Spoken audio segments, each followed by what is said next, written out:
What's this thing he sent you? It's the thing that's on the on the Discord. server, to be honest, yeah. You said I have to send it me over because I don't get setups at all, so I can have a read of it. I need a wee.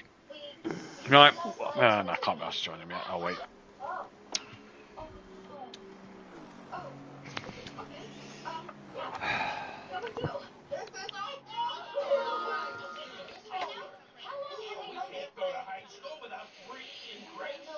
Higher pressures all over the shop.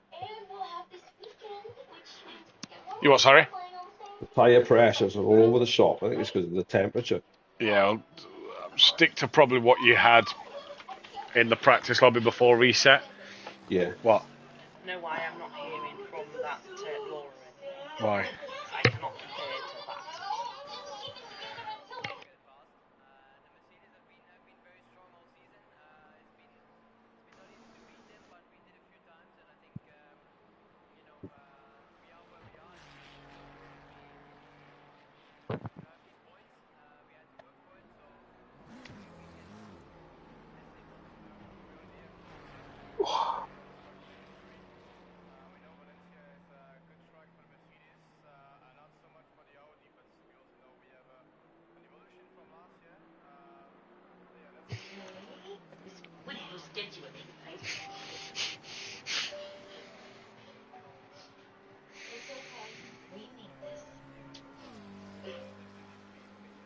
What happens after this free practice? Is it straight into race? Yeah.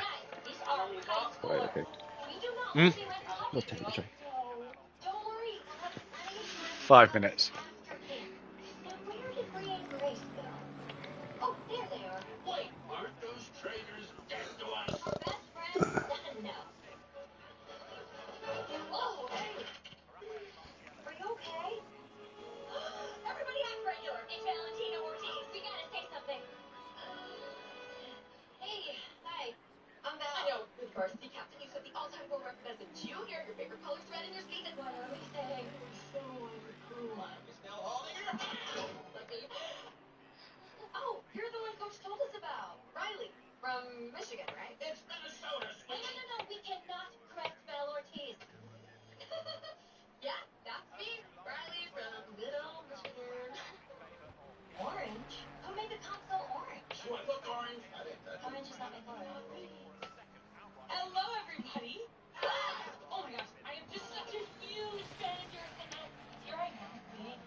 Is what?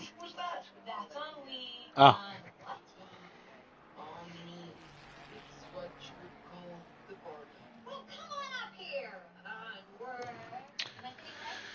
Oh, good luck tonight, dude. Have a good one. Cheers. I don't want to do it. How's work been? Busy, no? You said it were going to pick up with Christmas, didn't you? Yeah. Oh, we may have put a new sound on the soundboard for you, Daz. All right. Just the Postman Pat theme. Because with Peenie's Thomas theme. Yeah. And then I said, wait, Daz has a cat. What colour's his cat? And Jay said grey and white-ish. It's close enough to Jeff's. He's black and white. So there we go then, Daz.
Oh shit, I've not started the stream yet. Right, you need to turn it off now. Off. Right, I best quit join. Send your... Okay, I'll jump in with them now. Peenie arse. Yeah, no worries, I'm going to jump in and wish him best of luck, so I'll catch you in there.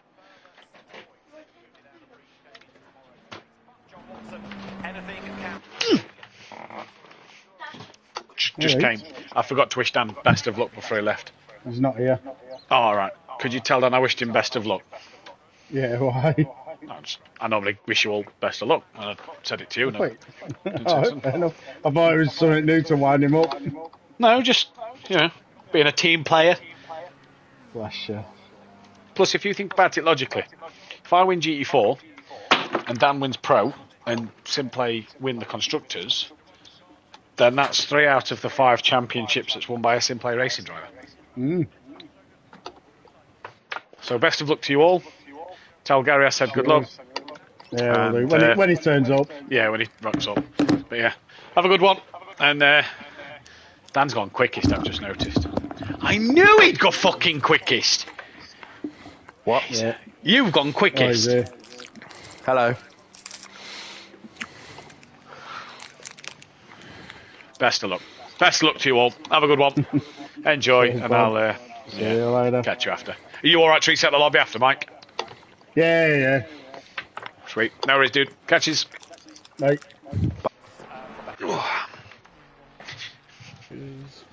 Penis! Peenie! Pete! Phil! One of them. Can't. Floyd, I'm streaming now. Could you do me a favour? Shut them curtains. No, but as soon as possible. Get myself them. Peenie, fucking Peenie. Do. How is Philip? My other half said all the accounts are hacked. Oh shit! What do you mean, like Facebook and everything? Or? Yep. Yeah, shit. Lovely. It's not good. What's she done about it? Well, she can't do nothing about it. She can't get it back. Oh, she's not Facebook. able to get back into them? No. Oh, shit. It's not good, dude. They done anything on them then, or just, like, changed the passwords and stuff? Changed all passwords and stuff. Not bad to me. People are that's why I can't be asked for social media no more. I just don't know why people are pathetic and do stuff like that, you know what I mean? It's just silly. I've just remembered I need to plug my other microphone back in from streaming earlier. Put you in there.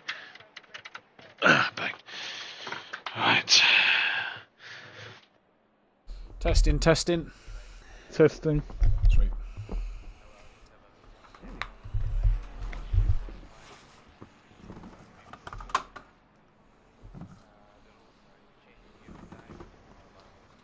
Yeah, because she sent me an email saying she's just been hacked.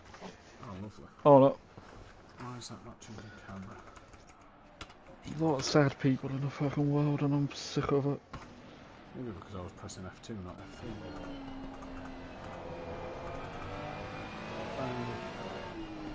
Turn the stream down. Right. Oh, what is it, 17 tonight? Meant to be 18, but Tim's not sure if he's going to make it. Well, like, he won't be bothered because his boyfriend ain't there. He only confirmed late. I had to tag him. Oh, no, that's not the right view. I want that. If I get a bit croaky, Turn the stream the cold down. weather's hitting me with my voice. No worries.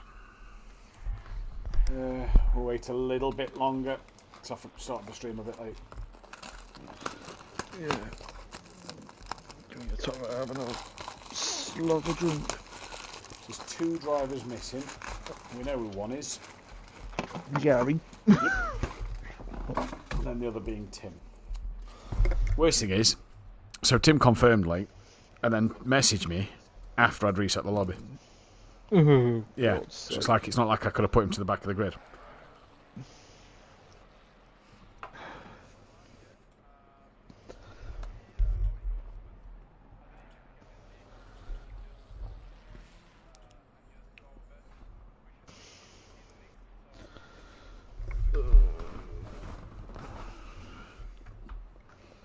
Oh, at least Tibbs has turned up this week. Hmm. And he got a qualifying ban though. Oh shit, yeah. Which means he'll probably quit out again and then has another one.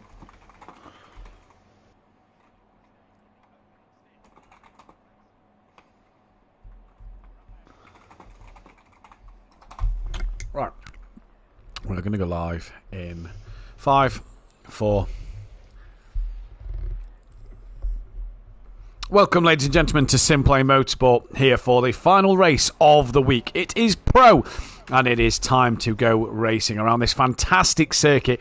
And no, your eyes are not playing tricks on you. They are not deceiving you. Mike Matthews has genuinely just gone fastest on the leaderboard by 0.2 of a second. So what a start to his evening this could be. I'm your host, Matthew Duffin, bringing you all the action live with Phil Radin joining me in the commentary box once again. Good evening to Phil as we head in this fantastic Valencia circuit in what has been so far, Phil, pretty decent action all week. Yeah, well, I'm a bit under the weather myself at the moment, but here we are, and it's not actually raining in Spain. I bet they're very happy right now. Yeah, I bet they're very happy, especially in Valencia. We get to see the auxiliary lights for the time being play a big part on this circuit. You can see Dan's little diagonal strip across his trim at the top. Well, we've just lost a driver from the lobby. We are expecting Tim and Gary, and I'm not sure who we've just lost to be in as well, to come back. Good evening to Chris, who's currently in the chat at the moment. Phil, it's going to be a cracking night's worth of racing. This Valencia track is a pretty good one. It's a pretty good one for bikes. It's a bike circuit, and MotoGP been here for years. Very few car races here apart from the World Challenge, because that's why it's in this game. And whoever it was has just come back in. I believe it was Paolo, who I believe you're probably right. Who had the left the lobby. So yeah, we're gonna have the auxiliary lights. We're gonna have cars lit up by I'm gonna say it. Christmas trees. Yeah. I've got to say it, aren't I? It's still November. Doesn't matter. It's Christmas. It does for me. If I came up power, it'd be illegal to do anything Christmas right until December. No, not at all. Evening to Rob Smith as well in the chat. Championship... oh, sorry, Phil. Gary's just made it in. There we go. Gary's just made it in, so we're just expecting Tim. Championship standings time. 565 Drivers' Championship points are still on offer, and 1,065 Constructors' points are still on offer. And just a quick heads up, Yes, Ginetta can still win that manufacturer's title. Ferrari, though, could have it wrapped up, I do believe, tonight and be a one-time winner of that with the Bentley. Around in the manufacturer standings. Obviously something we don't focus too much on, but it's just a little fun stat that we like to enjoy. In the comms box, Dan Davies, though, is the man we're watching on screen. He's currently leading this championship, 135 points clear of Skunky. O'Reilly's 148 back, obviously due to him sending his wheel back. He's missing the next couple of weeks, possibly the remainder of the season, which has been a shame because he's been really on form in catching Dan. Harris is P4, not too far behind him with Ian McGowan P5. Matt Wright is P6 with Jamal Clouden 7th. Overtaker not here tonight is P8, which is a shame because the Ford Mustang is approaching 100 races, and Overtaker and Dean Vigas are the only two in it this season. Pedro Viana is P9 with Mike Matthews rounding out the top 10. Well, he could be in for a good night tonight. Michael Eckholt P11 from Ben in P12. Paolo is P13 with Gary in 14th place. Patrick Ledger, a couple of race wins this season. He's P15, not here tonight though. Emmanuel Machado back this week, P16. Max Mulder, P17. Sebastian Wittrup, Darren Yeo, P19. Edward Blackmore, Rasmussen, Sky Schundelmeyer, Tim Ventink, Diz. Then it's O'Brien, Daniel, T. Cosme from Richard Beasley, obviously still struggling with Xbox problems at the moment. Then it's Alex Powell, Max Verkrashen, and a new driver to the grid for this week. I say a new driver. We all know him from the GT4 scene. It is Stardog Barclaw, who is here with us in the Aston Martin. In the Pro category this evening, what can he do? In this one, bit of a surprise at the top of the timing screens, Phil. Yeah, I'm not going to say nothing though, because you know we say something and then curse them. Mm-hmm. But at least Stardog hasn't got a genetic to murder him in like it happened at Snetterton a couple of weeks ago in the GT4s, where he was put on his roof into orbit. Yeah. As Dan, just makes a little mistake there as he's following Gary around the circuit. Mike Matthews still in that pit lane. Sky Schundelmeyer is as well. Darren Yeo is. Matt Wright isn't. And Gary Leach, we know, is out on the circuit. Just got in the lobby, so he's going to get a little bit of practice in for his name. The constructors' standings then look like this. 56 points separate the top two teams, and that is SimPlay Racing from that of the Red Line Junkies. First and second. The Naval Racing team are 283 points behind in P3. Team FPR are P4. Team SPR P5 with the Fat Bloke Bandits in P6. BSP Racing are above the BSP Esports team. Dan Seb Racing are 9th with Xbox Industries Racing P10, and the Greasy Bandits boys are P11. Plenty of points, though, Phil, still up for grabs in this championship, and we get to possibly see a bit of red enter onto the spreadsheet, meaning that them drivers can no longer win it. And this is going to be the interesting thing now, Phil, because we start to see in Pro-Am, that's all the way up to P26, who cannot win the championship, and two teams cannot win it. Here in Pro, it's a bit tighter, it's a bit different, it's going to go on a bit longer. Yeah, well, it's the big red marker of doom, isn't it? Oh, like, yeah, now out of a contention. It's a bit like a big marker of doom when you put through people who they retire from endurance races. I don't do that when I'm watching them. I do. I put it off the entry list and then just scrub off whoever's out. Not sure what word Monkey Boy is on about there. Good evening, though, to Monkey Boy and to Fury's Grandad. Rob Smith says no Christmas till at least the 1st of December. Rob Smith, the tree's been up since the 9th of November. Come on. And Gary Clauble, good evening. Gary Clauble, race winner last night in race 2. Yeah, he finally got a race win, hasn't he?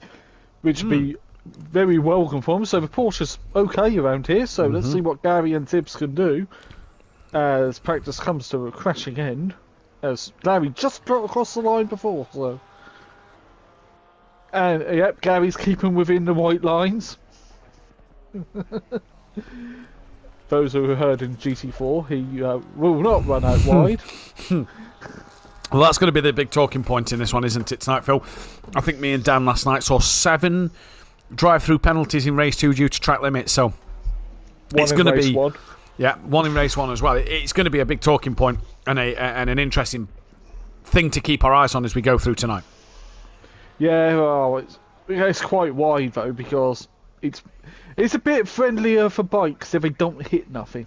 Yeah, it is indeed, but it's a tricky circuit though in itself, isn't it? We don't see a lot of overtaking here, but we see a lot of especially in the pro field, I think this season, a lot of trains developing, and this is where the cars are very evenly matched around this circuit. Actually, this has probably been one of the biggest gaps on the grid between the top 10 that we've seen all season. Normally the top 10 are within like 7 or 8 tenths of each other, not quite the second.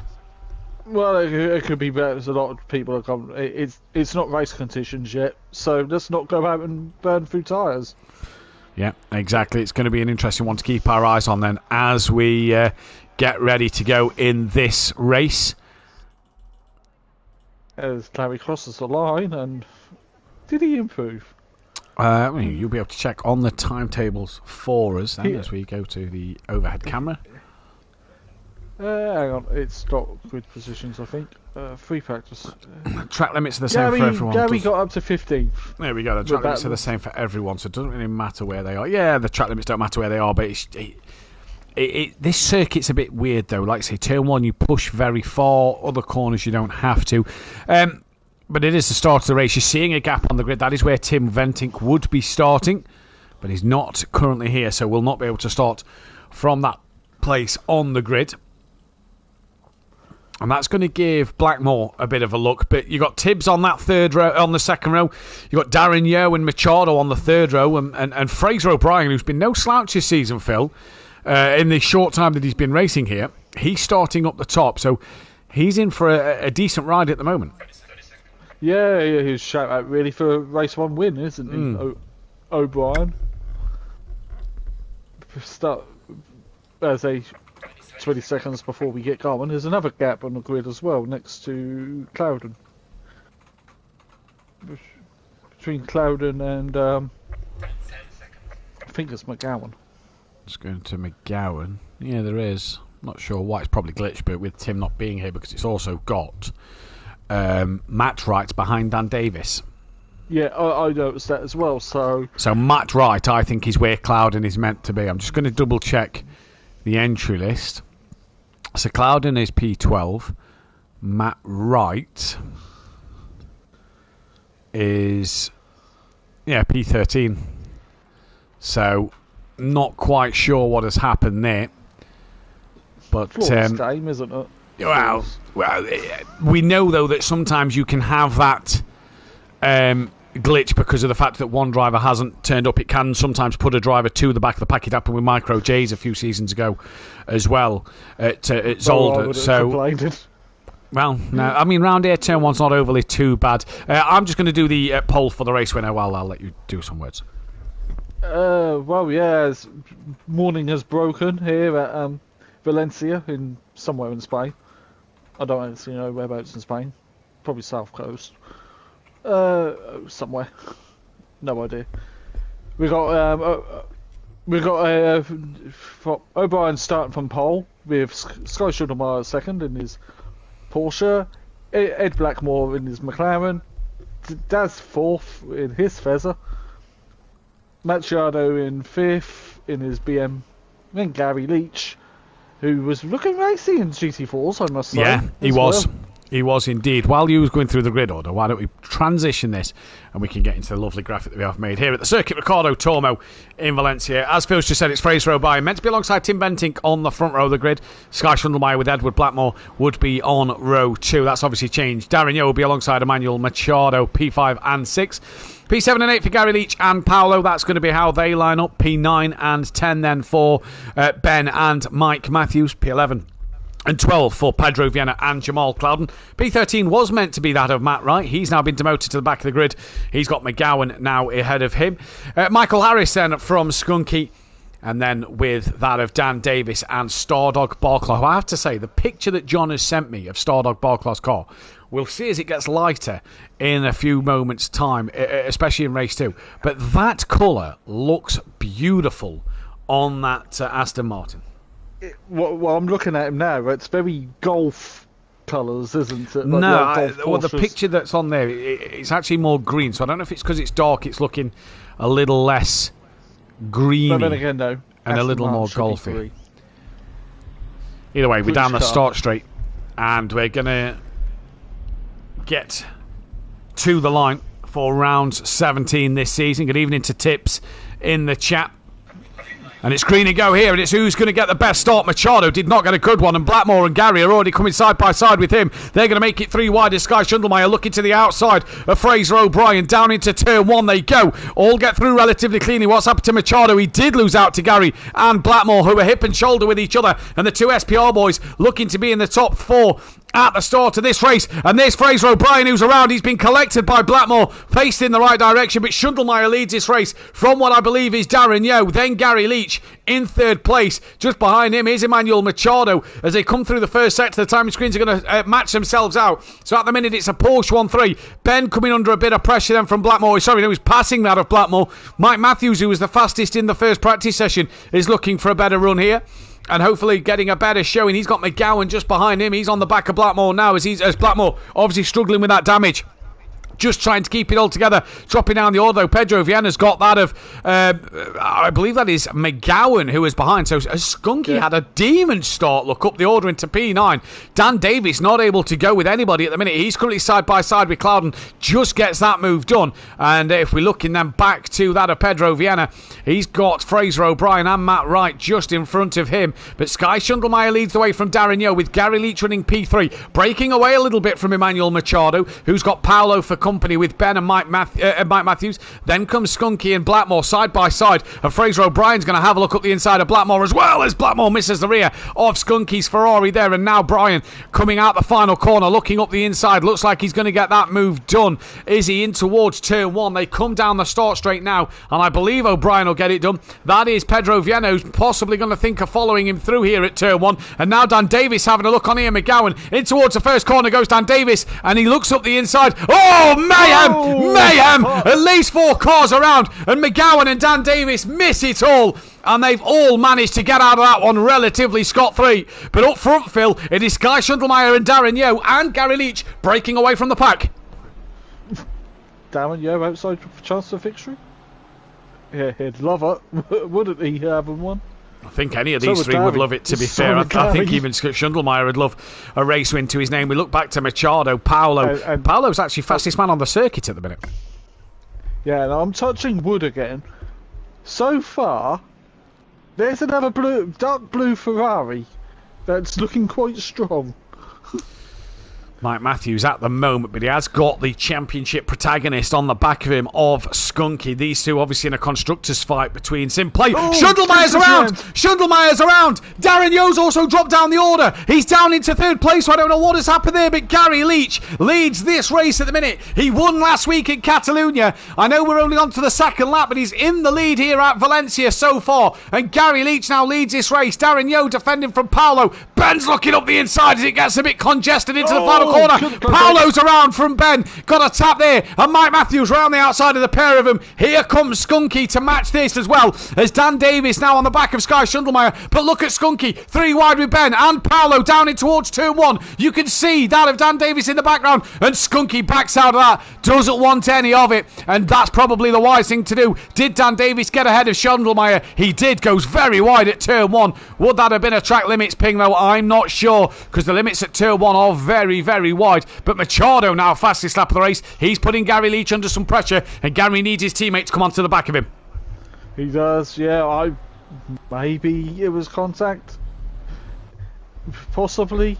Well, we'll find out later. Yeah, we will find out later. Good evening to Peaceful Stepdad. Rob Smith saying that Ed has had about as much luck at the start of races this season as him. And good evening to Tracy. It's been a few weeks, Tracy. We have missed you in the chat. And it's Gary from Machado at the moment. Paolo still trying to defend from Ben and Skunky and McGowan. Dan Davis now ahead of Schundelmeyer, but Schundelmeyer's got time. We know the Porsche is pretty good round here. We saw it in Gary Clarbell's hands last night. Jamal Clouden a bit off the back. He's got Fraser O'Brien and Michael Harris for company. Then it's the Stardog Barclaw with Pedro Vienna and Edward Blackmore, Matt Wright at the back of the pack as well. But so far, look at the 3 leaders. They are absolutely going for it. And now Darren Yeo putting pressure back on Machado here, Phil. And he's got Gary Leach, who's obviously his teammate and wingman, who can help him out a little bit here. But Gary's going to want to get on with this while Darren puts Machado under pressure. Yeah, as Machado goes defensive as well. Across the start-finish line, and then comes back to race on line. He's allowed to do that. Going to drop back down the pack a second, Phil, because Dan looks side by side there with that of Skunky, but it's not. It's McGowan who's actually side by side with Ben. Skunky's got past Ben, And McGowan just stays slotted in behind. Pit window is open. Everybody can't pit this lap because they've already passed the pit entry line. And McGowan just having a look a bit racy now. But this is going to surely help Gary Leach out. I say that. We come at the end of the first sector nearly. And Machado's closer to Gary, to what Darren Yeo is to Machado. And now Mike Matthews is with them. It's 4 for the lead field now. So this could go anyway. It could go anyway. Do you go for a cheeky undercut? Undercut didn't look massively strong last night. Looked pretty even, to be fair, in the pit stops in Pro-Am. So we're going to see who's going to do what. Fraser so unlucky, says Ian Best in the chat. Indeed he is. He got caught out in that one with the tap around and nowhere to go really. But obviously, we'll see if there's a ticket going at the end of this race. But Gary Leach, 2-time champion at SimPlay Motorsport, multiple race wins to his name, only needs 2 podiums for his 100th podium. He'll know how to control this race and what to do in that Porsche. Darren Yeo's won a couple of races at SimPlay. So has Mike Matthews. I believe Machado hasn't at the moment, so he'd be a brand new winner. But Darren Yeo in that SPR car will want to fend off Mike Matthews. He'll want to stay on that podium. Mike looking racy though. Mike's got the fastest lap of the race at the moment. He is, yeah. Daz is in the pits straight away. Yeah, I wonder if that is for the undercut. Here comes Ben also into the pits, and Dan Davis decides to follow suit as well, as does Jamal Cloud, and Michael Harris stays out on the circuit, and it looks like everybody else is bar Schundelmeyer. Schundelmeyer is now into the pit lane, and that is not Dan Davis flashing in the pits. That is the Lexus that will just randomly flash its lights on the pit limiter. So now Mike Matthews has been released into that path of Machado, and the SimPlay racing driver will want to probably attack the back of the BMW. Will Mike want to put pressure on him before attacking Gary, or what's the situation here? Because Mike was the quickest in practice, so he's clearly got the pace underneath him, Phil. Yeah, that's a stop has been completed.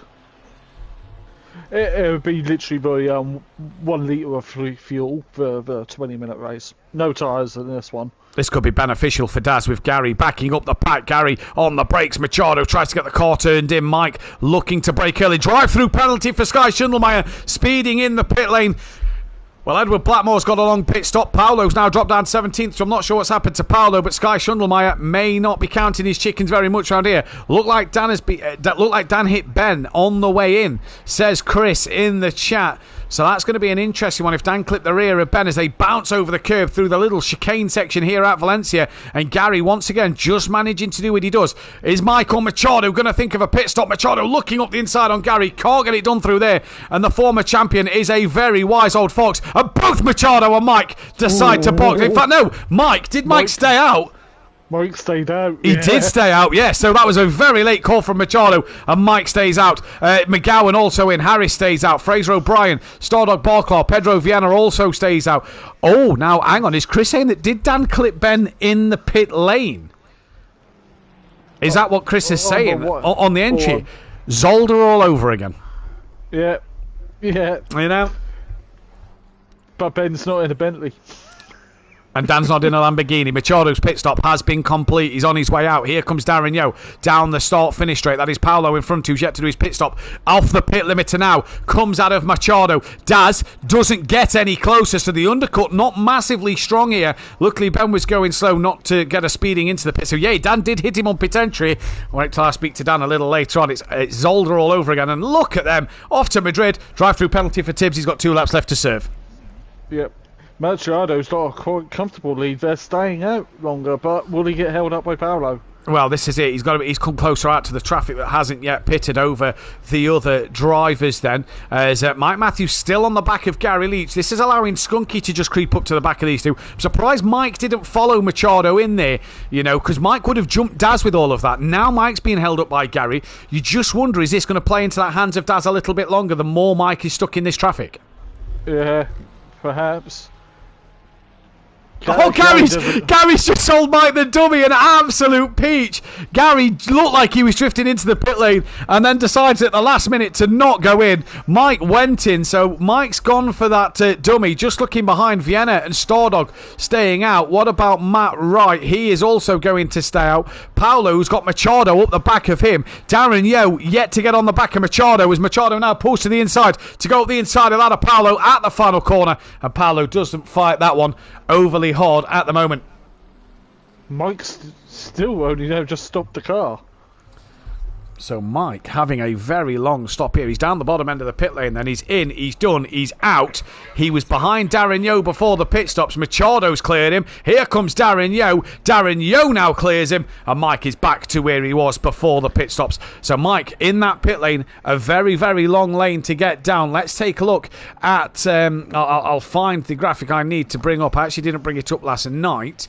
And for a pit stop here, in fact, actually Valencia's not on this graphic, so I can't use it for this week. So we have no information on what the pit stop times will be around here. Mike was losing time behind Gary, because Gary is not comfortable with the Porsche yet. No. It's this normal race one. Skunky's been off in the wall! Skunky was half a second behind that of Gary Leach. He's now been off into the wall.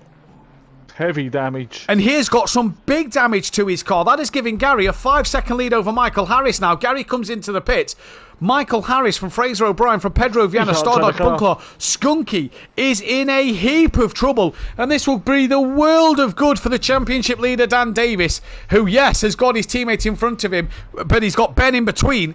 And Ben, well, he'll be looking to do something here. Pedro Viana and Stardog Barclaw into the pits they come, as is Gary Leach. Onto Emmanuel Machado we go. Gary's in. His car is dotted stationary. When is it going to go green? That's the question, because Machado exits the final corner now. Down the start straight comes Machado. Gary's gone green. Drive-through is about 25 seconds based on Rob Smith's experience last night. Machado, I think, is going to take the lead of this race. Here he comes. Mike's got ahead of Darren Yeo. So Mike Matthews is up second place. Gary Leach out the pits. He's lost out to Machado. Is he going to lose out to Mike? Oh, this is going to be tight. Gary's going to be on the outside. No, he doesn't. Mike's still there, though. Going to look up the inside for turn 2. Here comes Mike Matthews. Gary Leach right around the outside if he can keep it there. We saw last night you can have that inside line for the next part of the lap. But Mike Matthews up into second place and can head after the race leader. Mike's looking racy. Mike's looking hungry. So I don't know where Mike got past Darren Yeo on the last lap. Ben and Dan Davis now are there. And Ben of the BSP Racing boys, as Sky Schundelmeyer completes his drive-through, well, he's going to stay ahead of Skunky. Purely because Skunky's got a lot of damage, and that could put Skunky a lap down here. The top 3 still yet to pit. This is the closest fights on the circuit at the moment. We've got Clouden on the back of Pedro Viana. Ian McGowan's not a million miles away behind them two. Mercedes, we didn't get to... Clouden looked... Gooday and Monkey Boy looked pretty decent in the Mercedes last night. Looked like it had a good bit of pace, but in the Pro, there's Clouden there going lovely up the inside of Pedro Viana, and that's a nice move done. McGowan now sat on the back, and this is on board with Ian McGowan as he comes in towards a little chicane area on the back of Pedro Viana. None of the top 3 pitted this lap, Phil. They've got one more lap before they'll need to pit.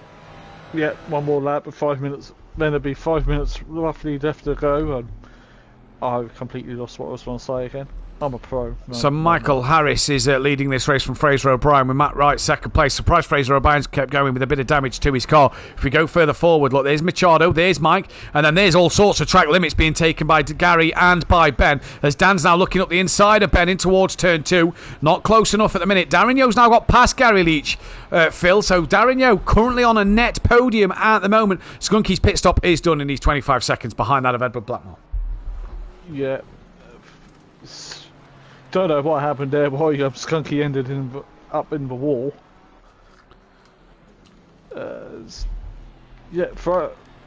Apparently Ben is desperate at the minute to keep Dan behind him, is what Chris has just said in the chat. Well, he's going to be looking to attack the back of Gary. They've had some good races this season of Ben and Gary in a fight with each other. And Darren Yeo currently going great guns. Problem for Ben is he's just drifted a little bit wide there, and now that's allowed Dan to go side by side with him. But Ben's going to have the inside line for the next part of the track. Just squeezes Dan, leaves him a car's width, but manages to stay ahead. Yeah, Mike's pulling away from Daz, but I think Machado's got this. It's holding about 3.5 seconds. We'll find out as they cross the line. Yeah, let's see when they cross the line. Yellow flag. That's Jamal Clouden who's caused a yellow flag. So not sure what's happened there. 3.6. So pulled out a 10th in that last sector. So Machado is looking pretty racy. Harris coming out the pits. Fraser O'Brien coming out the pits. Matt Wright in for a long stop at the minute. And Darren Yeo just over the limits at turn 1. Dan still looking racy on the back of Ben. This is looking back from Ben. There you see Dan Davis, and looking inside the cockpit of the Aston Martin of that of Gary Leach just in front. Gary still figuring out his Porsche. Oh, there we go. First track limits of the evening. Stardog Barclaw picks up the first track limit warning. And that is a drive-through penalty for him. Just as he's got himself ready, Jamal Clouden. So about 25 seconds, he'll probably lose out to Paolo and to that of Jamal Clouden. As Dan looking up the inside of Ben now. Ben needs to keep it around the outside here to have the inside line for the next part of the circuit, and he has done, you know. He's done rather well. We're not seeing the Lexus as strong as normal, and Ben back up the inside of Dan, and once again Dan trying to hang it around the outside now. He'll be on the outside for the chicane, and Dan probably wisely there, thinking of doing it another day. As the gap out front down to 3.1, but we only have 4 minutes left in this race. Mike's not catching quick enough, and this could do Gary the world of good. It's also a podium for Darren Yeo, which we haven't seen for a while, as Dan now having a little look, and Ben getting closer to Gary once more. Good points for both SimPlay Racing and Team SBR at the moment. Yeah, very good points. Who else is going to get quite good points? Team-wise. Nope, nobody really, because BSP have a driver up and down there, Naval Racing Team have a driver up and down, and XIR are kind of both midfield. The Redline Junkies are mid-packing at the bottom because of Skunky's big damage. We're still watching Ben. Let's just drop down the order a little bit. So let's run through the order. In fact, 2.8 the gap, Machado to Mike Matthews. Then it's Darren Yeo, Gary Leach, Ben and Dan Davis, as we know. Michael Harris is P7.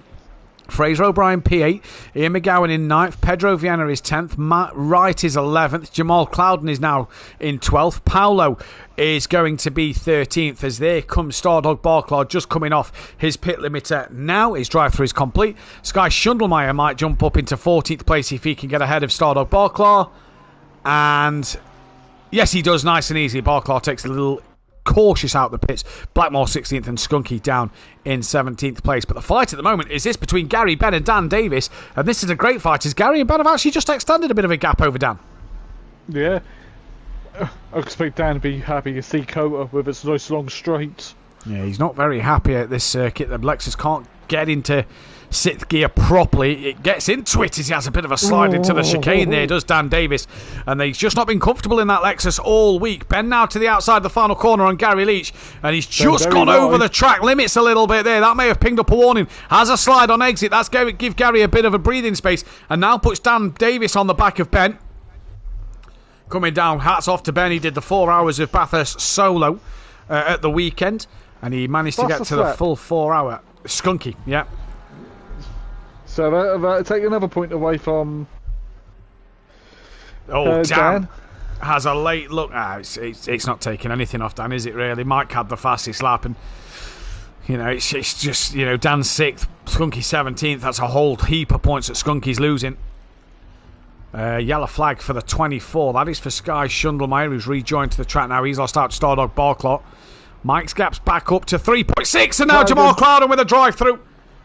This does not bode well for drivers in the second race, which is an hour long. And it's only 17 cars. Ben hasn't had a track limit warning yet, by the way. Chris has just said in the chat, as Ben looking like he's getting closer. I can imagine he was tired after that 4 hours. Dan trying to go up the inside there again, but it's not the line Dan needs to be on around that corner. And Mike gap was 3.3. What is it now through sector 2? I think Mike may have to settle for second place. It's 3.5, so that is probably going to be that one done and dusted. And Mike Matthews at the moment second place with Darren Yeo P3. But this is the fight. Ben is in the thick of it. He wants to pass Gary, but at the same time he wants to pass Dan. All over the curb, and Dan Davis through he goes now. Will not want a second invitation, and now Michael Harris is going to be on the back of Ben. Machado starts the final lap of the race. There's Mike 3.2 behind. Then it's Yeo, Leach, Davis from Ben, from Michael Harris. And let's go on board with Michael Harris. Let's see that Lexus. Can it get close enough to Ben down the straight? You just hear it going up through the gears, and it's not pulling in as it would normally do, Phil. And it's when it gets into that sixth gear that we've seen Dan and Harris really start to overtake drivers in the straights. Yeah. And, well, Cota's got reasonably long straights, but we'll go to Suzuka next, so...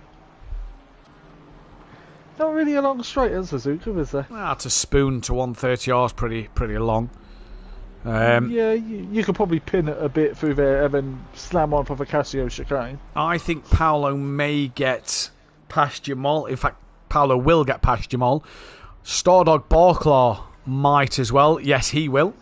What about Schundelmeyer? Not too sure if he will. Jamal's off the limiter now. And Schundelmeyer is still coming. He's still coming. Still coming. I think he's just a little bit too far back, though. Although Jamal, a little cautious on the pit exit there, possibly. Is Sky going to have a look for a move up the inside? No, patiently waits, and Jamal defends that inside line pretty easy at the moment. But back to the leader, because he's coming into the final corner, and he hasn't won a race, I don't believe, at SimPlay Motorsport. I'll go back through and confirm that for race 2.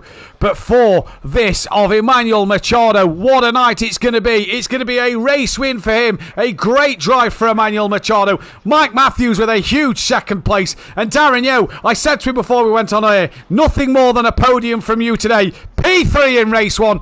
Gary Leach has done enough time off. What has happened to Dan Davis? Gary Leach P4, Harris P5, Ben P6, O'Brien 7th, Dan 8th, McGowan 9th. Gary's just clipped the back of Daz. Pedro is 10th, Matt Wright is 11th. So Dan Davis has dropped down to P8. Paolo is P12 from Stardog Barclaw. Oh, actually, no, they've not finished at the moment. So Dan Davis, P8. Not sure what happened there at the end to him. Pedro Viana, as we said, finished P10. Not a bad result for him. Michael Harris, P5 in the end. So decent for him. Gary Leach, P4. Great result. Sky Schundelmeyer is yet to finish at the moment. But Paolo finishes in P12. Stardog Barclaw, P13. Schundelmeyer did get past Clouden. Now it's going to be a run to the line. But this is going to go the way of Sky Schundelmeyer for P15. So he gets ahead of Jamal Clouden there then at the very end, as Edward Blackmore is going to come across for P16. And then it is just Skunky that we await on for the final result. We're not sure what happened to him, but it was huge damage at the end of this race, Phil. Just before the pit stop of Skunky that caused him to finish down where he did. It was big damage to repair. Cloud of 50th, the drive-through penalty. Going to be an interesting one to talk back through, Phil, but we'll talk back through it more in that qualifying and second race, as we're going to take a very quick break. I'm back in a moment.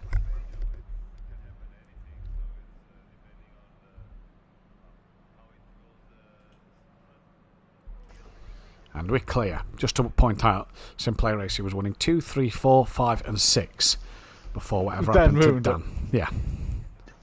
Well done, Dan. I'm going to go in and tell him in a minute. I'm going to go in and find out what happened. Cosmic Giggle, who? Darren, Rasmussen, O'Brien. 7th. Alex not here. Stardog Barclaw 13th.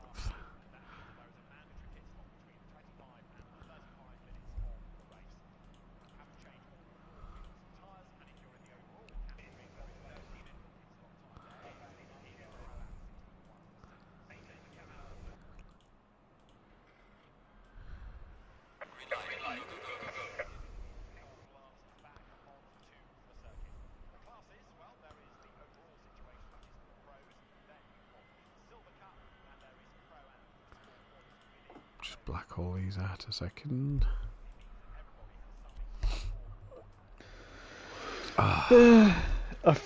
Ben hit Dan. Right. I'll find out exactly. Back in a sec.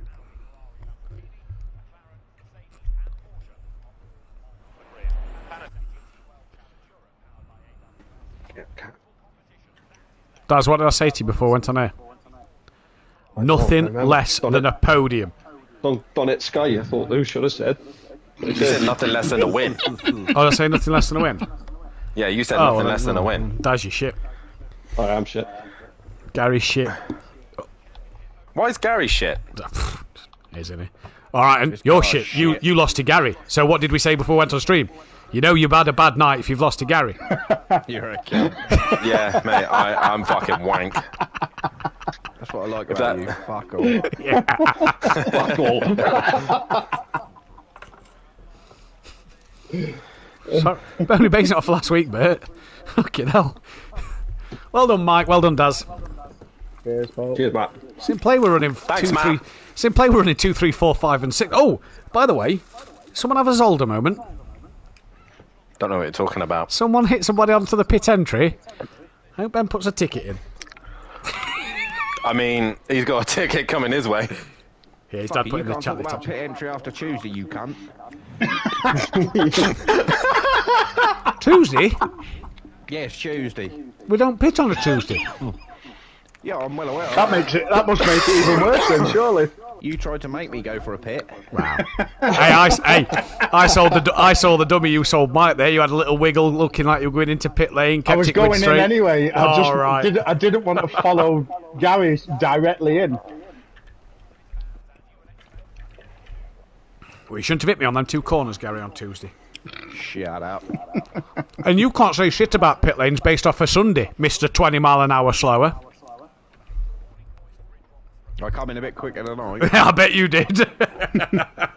You didn't want Dan to find the replay and give you some shit again. I didn't drop 9 places. Could you remember the limit is 50 kilometres an hour? Well done, boys. Well done. Cheers, Paul. Really well Thanks, done. Matt. Yeah, no, you were good, Dan. You were patient. What happened then? Talk us through what happened, because you were behind him.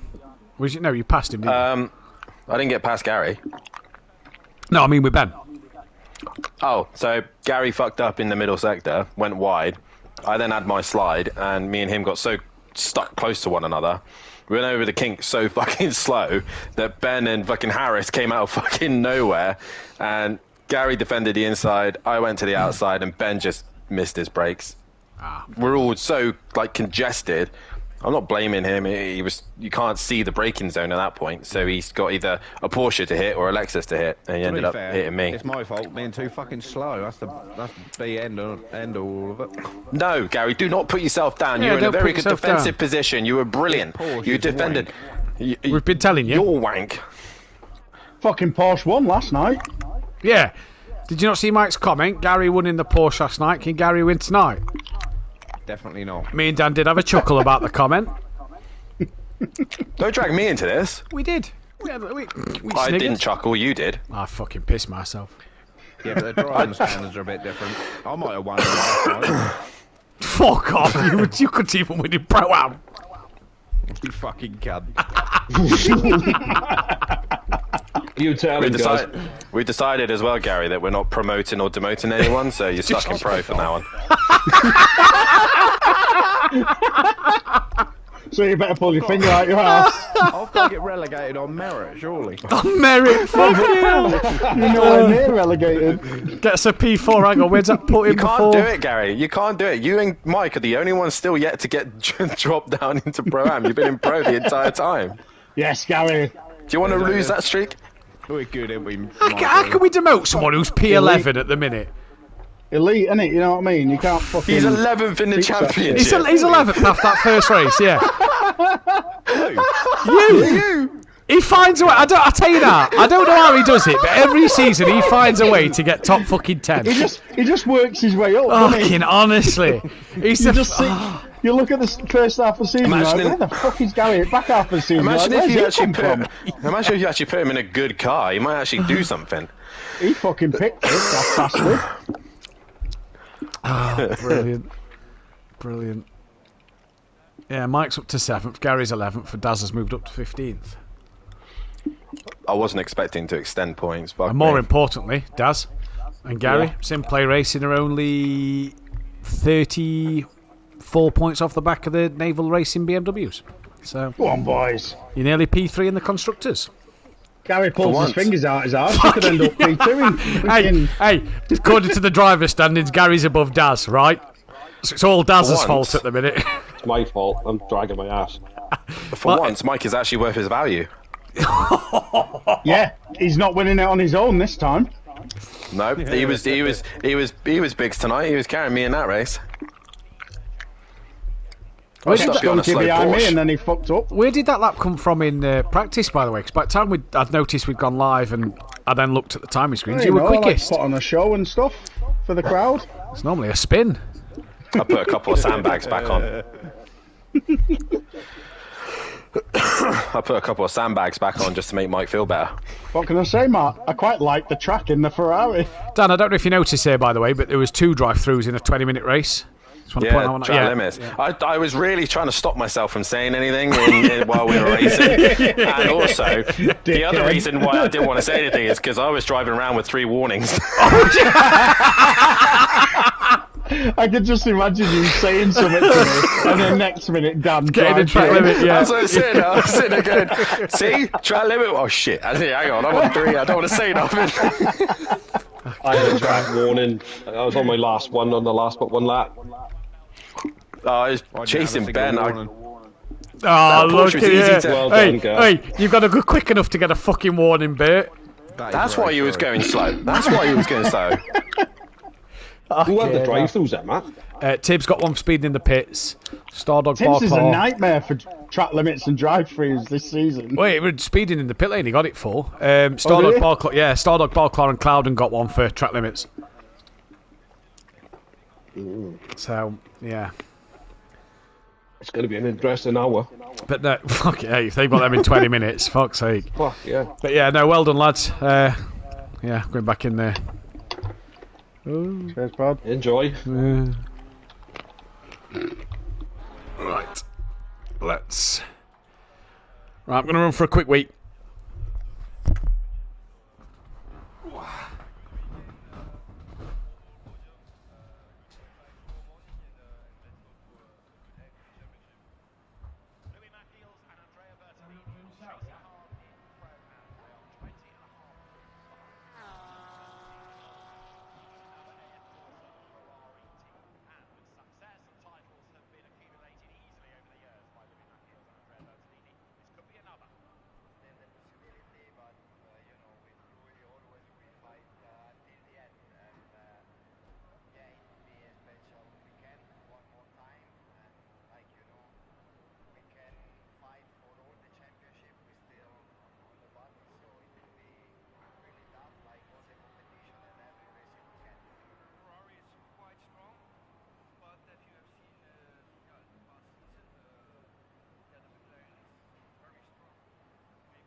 Just in time.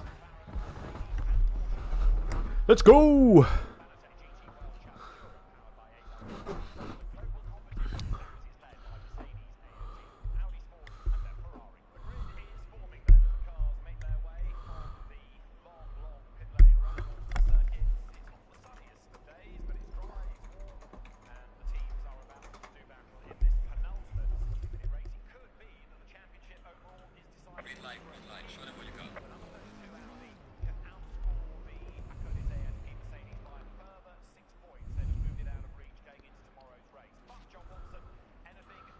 How the fuck has that changed?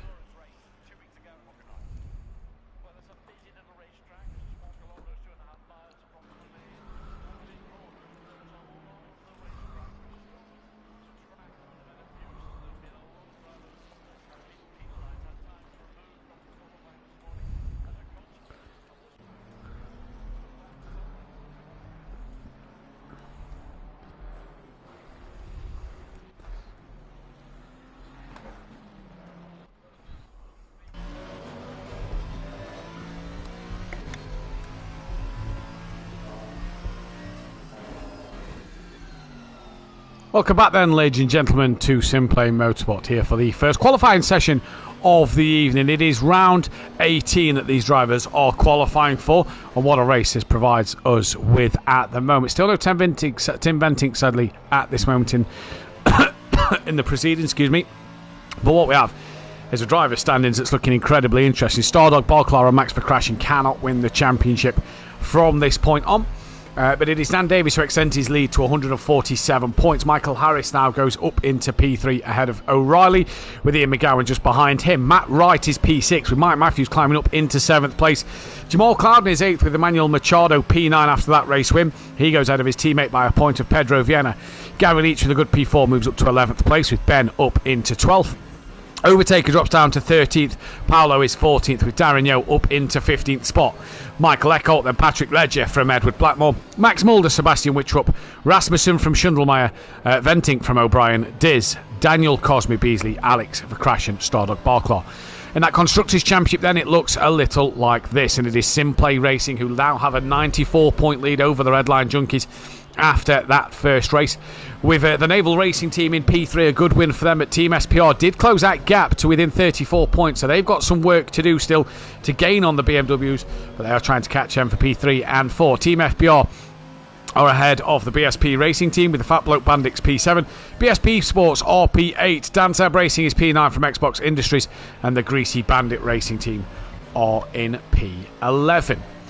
That manufacturers tonight now means that Ginetta cannot win that manufacturers championship.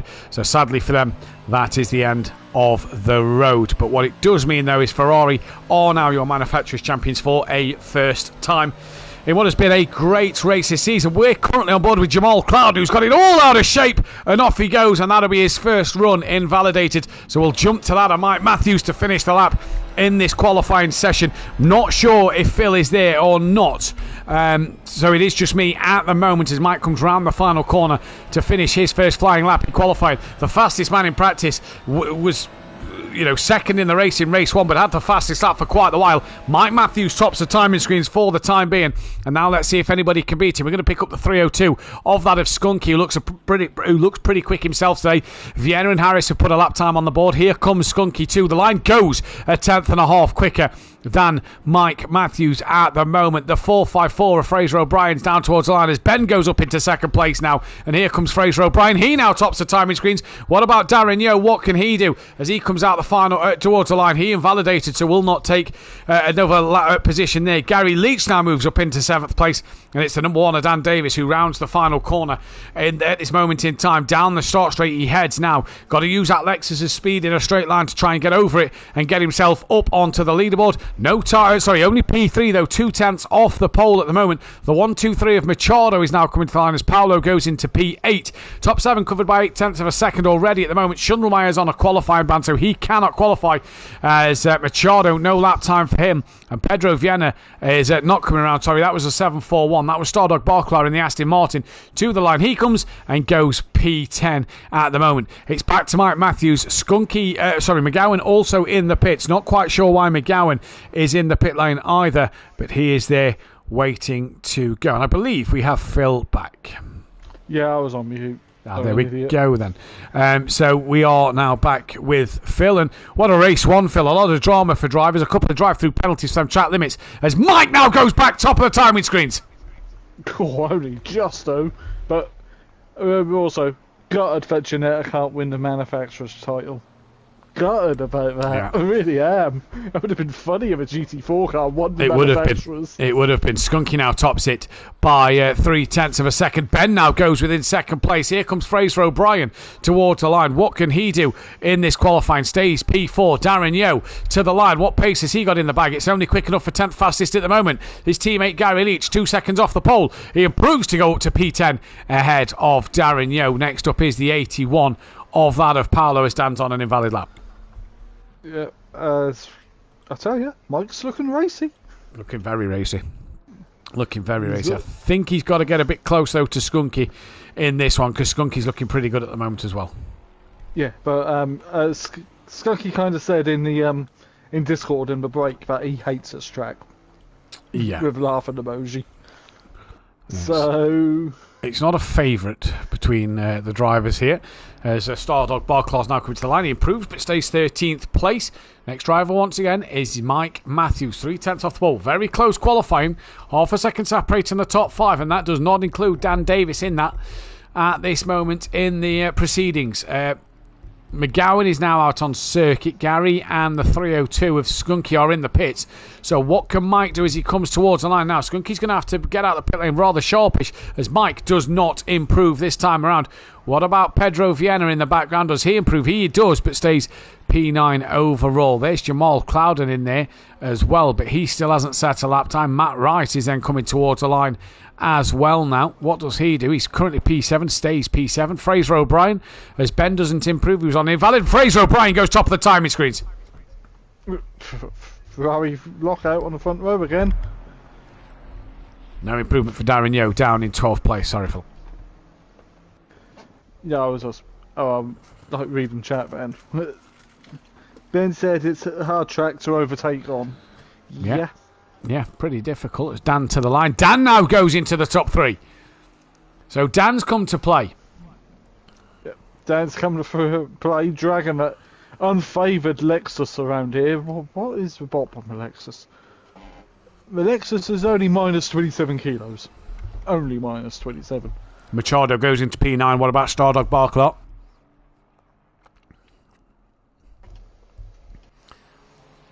Doesn't improve. Stays P14. Next one again, Mike Matthews. Looking really racy tonight, though, Phil. He is looking very, very racy. It's been a while since he's had a race win. What was it, GT4 Season 1? He won the last time he was in the Ferraris, but that was through the steward's room. It was. It goes second, yeah. Goes up to second place. The 28 of Blackmore goes up into 7th. We're looking for Clouden in the 36 Mercedes, yet to get a lap time on the board. Here comes Jamal Clouden. P14. Cool. About Ben. To the line comes Ben in the Aston Martin. No improvement. Oh, he does improve, sorry, but doesn't change where he is. Darren Yeo next up in that 35 Ferrari. Does improve. He jumps back in front of his teammate. Definitely a track that favours the Ferrari, because if you look at the BOP, but other BOP, they only gain a kilo. Yeah, the actual strongest car around the circuit is apparently the BMW. Yeah, I didn't think that last night. And the BMW is then plus 12.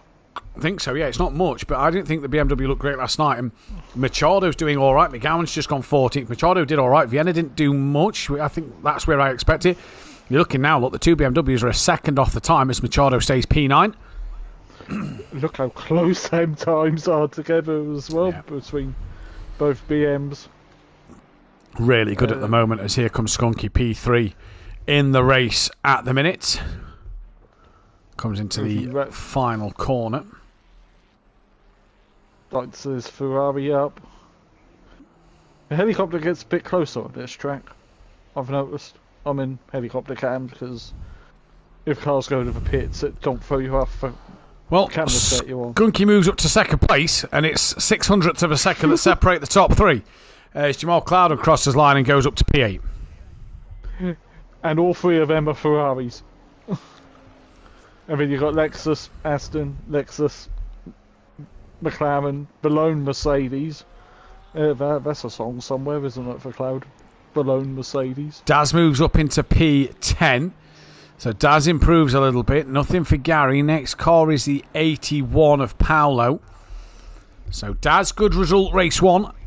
Yet another podium to Darren Yo's name. How many podiums is that now for Darren Yo? Let's take a look. Can't be too many. Got a few in Pro-Am, but I don't think he's got like massive amounts. He's on. That's his 23rd podium. So, not bad. Paolo 14th. Matt Wright moves up into 10th now. Sorry, no, it's Machado. It's moved up into 8th. Apologies. There's a 34 of Harris comes to the line. No improvement for him. What about the 741? Stardog Barclay. He's coming into the pit lane. So next car on the valley, that the 302. That a Skunky again. Fraser O'Brien, though, currently the quickest out there. Yeah, but can Skunky go ahead of him now? Who had a race 1 to forget? Yeah, 24 thousandths as well. It's not a lot of time. And he does. He finds enough to go 900ths quicker. So Skunky does find that little bit. It's not a lot, though. Mike only needs a 10th and a half to get himself back on the front row. As now Jamal Clowder moves up into the top 6 by half a second. And Mike just invalidated in the final corner. He's been invalidated all lap, it says. So I'm just going to keep our eyes as we cross the line. Yeah, no, so he must have been validated somewhere. You can't trust that dot anymore. That's the problem. Darren Yo is apparently the next car that's not on an invalid lap. To the line goes P10 within 8 tenths now of the leader. It's within that second again for the top 11. Gary Leach improves. He goes to 1.1 behind, just off the back of McGowan. Good race 1 for Gary Leach. McGowan's coming round to the start line again, though. What can McGowan do in the 664? Well, it's going to be interesting to see, because Skunky, obviously his teammate, 1.1 quicker. He only goes P10 within 7 tenths of a second. Machado's next. What's he going to do? He moves up to 7th place. Then it's the 135 of Matt Wright. His teammate's up in 2nd, right to the line. Doesn't change where he is. Harris in the 34 stays P8. Next car, Skunky once again on a flying lap. Track's optimum now, and it's only 13 degrees temp, Phil, so it's still pretty cool out here. It is, but we've got the hour-long race, so it's definitely going to get warmer as the sun rises. It's going to be a question of tyre change. Who will do what in that tyre change pit stop? Here comes Skunky to the line. A slight improvement that time around. Nothing major. Dan needs 3.5 tenths. Right, here come Dan's next in line with Mike behind him. What can Dan do? Needs 2 tenths to get ahead of his teammate. Finds nothing. What about Mike? He finds nothing. So with qualifying running out here, drivers not really improving. Gary Leach is coming around the final corner.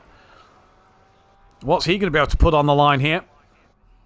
Comes to the line now. 1.184 off the pole. Stays 1.184 off the pole. And then we go back to the attention of Machado, who's got a bit of traffic in front of him. That of, I think, Skunky.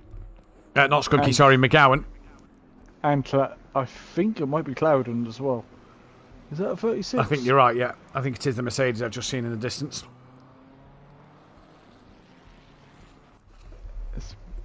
Nothing from Machado there. Well, I got a little bit of a tug down the line, start finish straight. Here comes Michael Harris to the line, 6 tenths off. Stays 6 tenths off. Next car again is Skunky. If he's constantly eking out just a little bit of time, that'll do him. Yeah, he needs to make up some points now after race 1. So he's rounded the final corner. Down towards the line comes Skunky. It's just over a tenth. That's the gap. Now goes to 3 tenths. So that's talk about eking a bit of time out.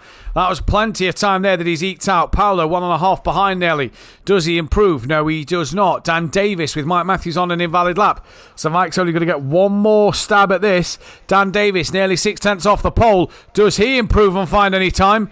He does, but it's not enough. Mike Matthews obviously on an invalidated lap. What about Matt Wright? Fraser O'Brien here. Down towards the start line. Does he improve? No, he does not. Skunky's bailed. So Skunky will not get another run in. Nope. Skunky's like, I'm done. Trace that, boys. Here come Gary to the line.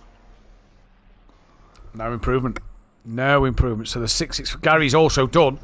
The 664 of McGowan now is the last car. The next car is a 135. That is Matt Wright, who's had a moment. He has returned to the pit lane. So he is done for qualifying as well as Matt Wright. Yep.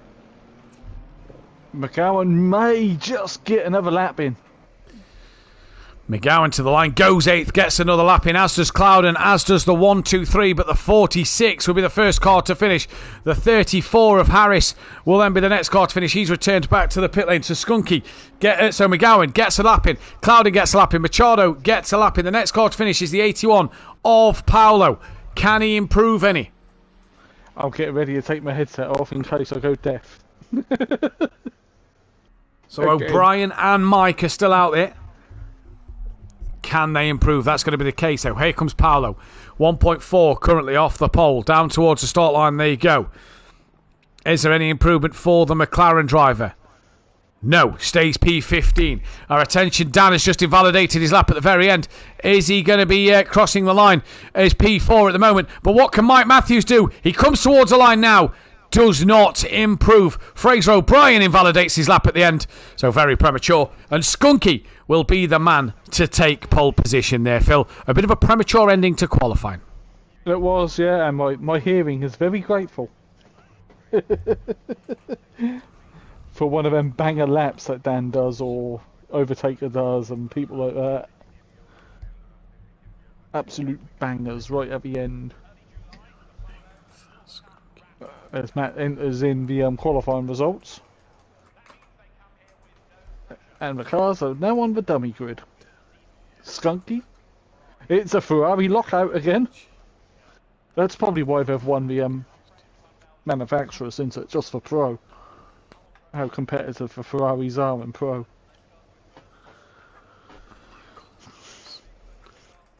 Possibly. Who knows?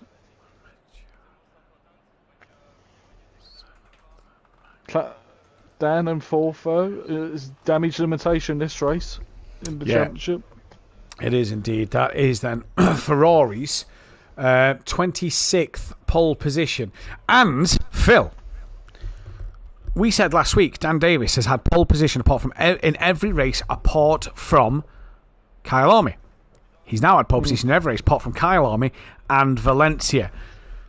So Dan Davis now has that run of pole positions. It was 4 pole positions in a row he'd had. Run comes to an end. But 7 poles in a season, not bad. The only other man to beat him for pole position this season, Skunky, who took pole at Kyle Army. So Skunky's the only man who's been able to stop Dan Davis's form in qualifying. Yeah, well, that shows how close the place is in Pro. Well, here we go. We've got the average for the season at the minute. Obviously, we're looking at qualifying too, because we have the first qualifying in the first race of the season. Dan averages second place now because of the 6th and the 4th. Dan averages second place at best this season. You compare that to Skunky, who's the other guy on pole. 3rd is his average in qualifying too. So it just goes to show that, you know, on the average, Dan just that 1 place better than Skunky. You look at people like Mike, though. Mike's average is 8th. That 3rd place would really help him here. That's then the next best average. If you're looking at drivers that's done majority of the season, Cosme's done only a couple of races. Fraser O'Brien's only done the 2. Actually, Fraser O'Brien's done today. I don't know why his thing hasn't been put in. So let me just mark that there. Fraser O'Brien at 2nd.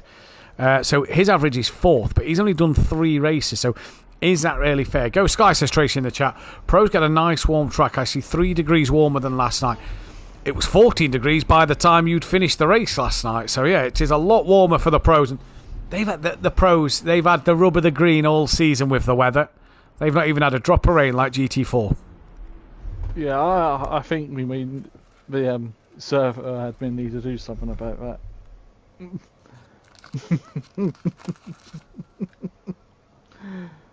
Up the randomness by a million. Well, I can tell you, Suzuka rain around. Kota maybe not so much. No, hang on. Rain around for GT4, cloudy for Pro-Am, clear for Pro. Of course. Hey. What? But following the 2 rounds though, Alton and Donington. Yeah, and the way it's In going at the minute, December. they'll probably be clear as well. But really, really cold. Really, really cold, and no, it'll probably be raining because we're going to get a lot of rain on Saturday, aren't we? Not here for Donny. Well, you can't see Donny yet because it's a month away into that can change. Yeah, that's what I mean. It's, it probably changed for the better. Oh, probably won't. Right, we need some wet races. You need wet races in the GT4s because of the ballast. It'd be nice, but hey.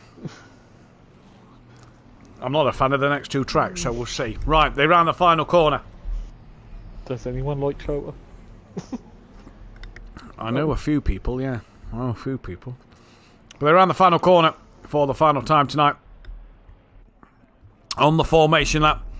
As we get ready to go racing here for round 18 of this 24-race season. It's green and go here in race 2, and it looks a good start already from that of Skunky, who's just creeping out of Fraser O'Brien.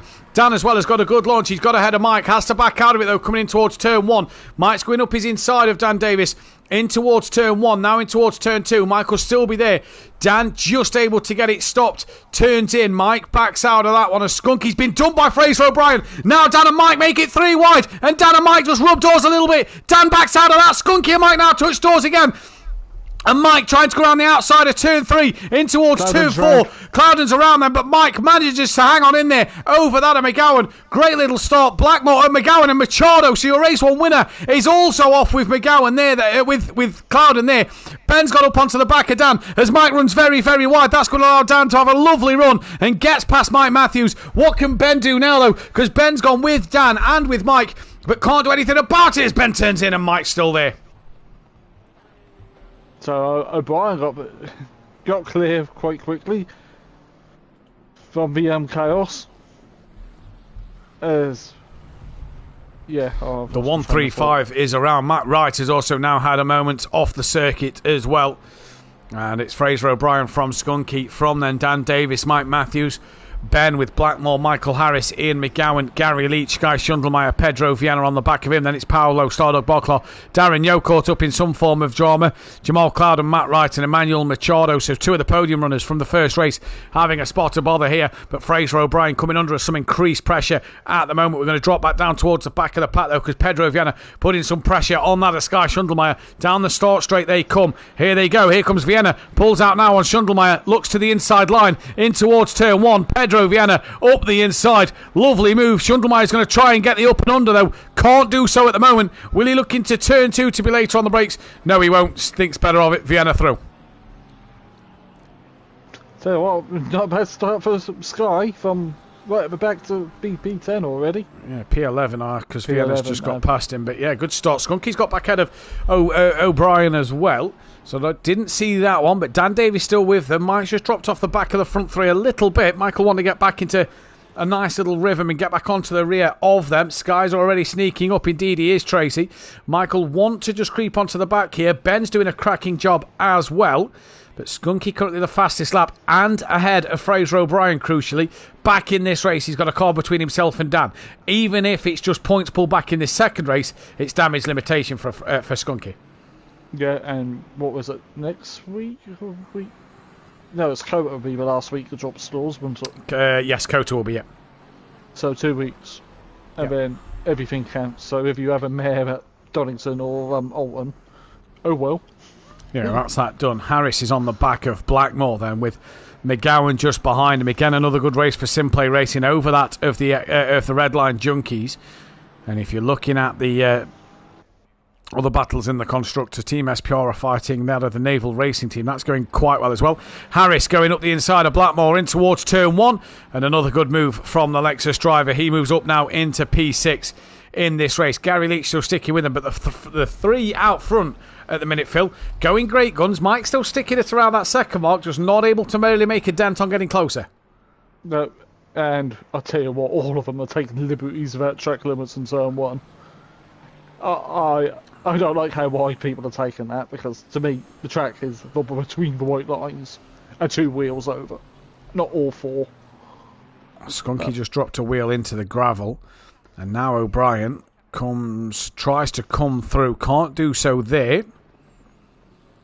So at the minute, just having a look on the back of Skunky. Dan's still with him. Still a long way to go, though, boys. Still You can't- 55 minutes. Oh! Oh, as O'Brien just Skunky. tapped the back of Skunky. O'Brien has just tapped the back of Skunky. Dan Davis has gone through. Mike Matthews now fancies a look. So Skunky's night goes from bad to worse. And Mike Matthews up the inside at the chicane part of the circuit. And it is now a SimPlay Racing 1-2. But not yet, because Fraser O'Brien hasn't let this one go. And Ben's going to try and make this 3 wide in towards the final corner. Mike can't go any more to the right. He can't go any more to the left. And O'Brien tries to go back up the inside. Him and Mike still side by side together, coming down the start-finish straight now. O'Brien will have that inside line. Where did Skunky rejoin? That's going to be the biggest question. And he is down the order. I can't quite see him. He's just behind Vienna. Mike up the inside now of O'Brien. No, he's not. He taps him. Taps him. Just kissed the wall. So Mike taps that of O'Brien. He's now got Ben on his inside line. Well, Dan Davis is now crept away here and could be a race winner once again. And Harris is now having a look on the back of Ben up the inside into turn 4. Michael Harris fancies a move here and is looking like he's going to get it done at this stage of the race, and through he goes. Is Blackmore going to fancy it as well? Ben's going to come back at him on the inside. No, he's not. Harris, job done. What's happening just behind that? That is McGowan, who's trying to get past out of Ed Blackmore. So within a lap, Phil, both race leaders at the time, both O'Brien and Skunky have both gone. Someone's left the lobby. Skunky has left the lobby.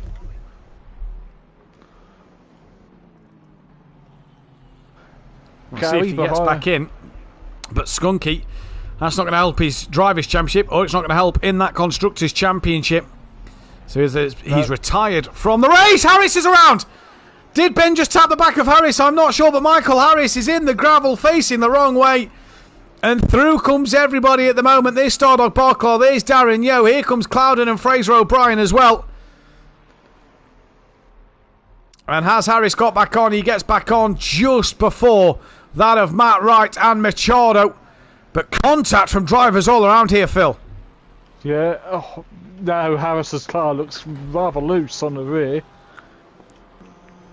But dirty tyres, and it takes about a lap to clean the tyres off. Especially at these low temperatures. But Ben sitting on the podium. No, Ben didn't touch him, said Chris in the chat. So Harris lost it all on his own then.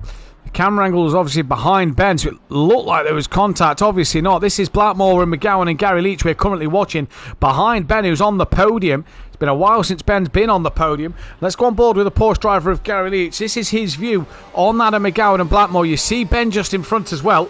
And what's the Porsche driver got to do, Phil? Yeah, I tell you what, 7th now for Sky. So really keeping it tidy and going for in the pink Porsche. Yeah, I've just seen that, Rob. I don't think he'll be rejoining tonight. Gary's clipped the back of McGowan. Stardog Barclaw's creeped up to P10. So not bad. He's usually on the GT4 grid in the Cayman, or is a Boxster. It's a 7 whatever. I don't know Porsches. Only 911. Only they're mostly 911s. Oh, there we go. Last time Chris says that Ben got a podium was here. He got a 2nd place.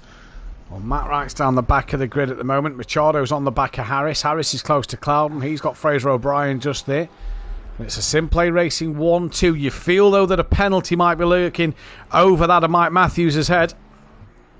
Yeah, because from our point of view, that was definitely contact. Yeah, looked pretty stonewall, didn't it, from the comms box. We've got Gary Leach still on the back of McGowan. He's just made contact with him. But Dan Davis, fortunate, really. Both drivers in front of him made the mistake and got tapped around. And Dan Davis, I say fortunate, opportunistic, just right place, right time, picks up the spot. Yeah. Right place, right time. Like a lot of people. So it happens in the real world as well. Yeah. Like people get a lucky race win like that. Oh, I don't think it's a lucky race win. I just think it's a fortunate race win. I think Dan. Well, still, 50 minutes to go, so there's a long way to go yet. Long way to go. He has got that gap over Mike. Mike has had pace in this race weekend as well. Down to Michael Harris. He's got Machado with him. They've both passed Clouden, though. So Clouden's Mercedes I thought John and Monkey Boy looked pretty decent last night, but Jamal just not seeming comfortable in that Mercedes around here. Probably waiting for it to get a little. He's wide again. Yeah. He is struggling. This is Harris and Machado, though.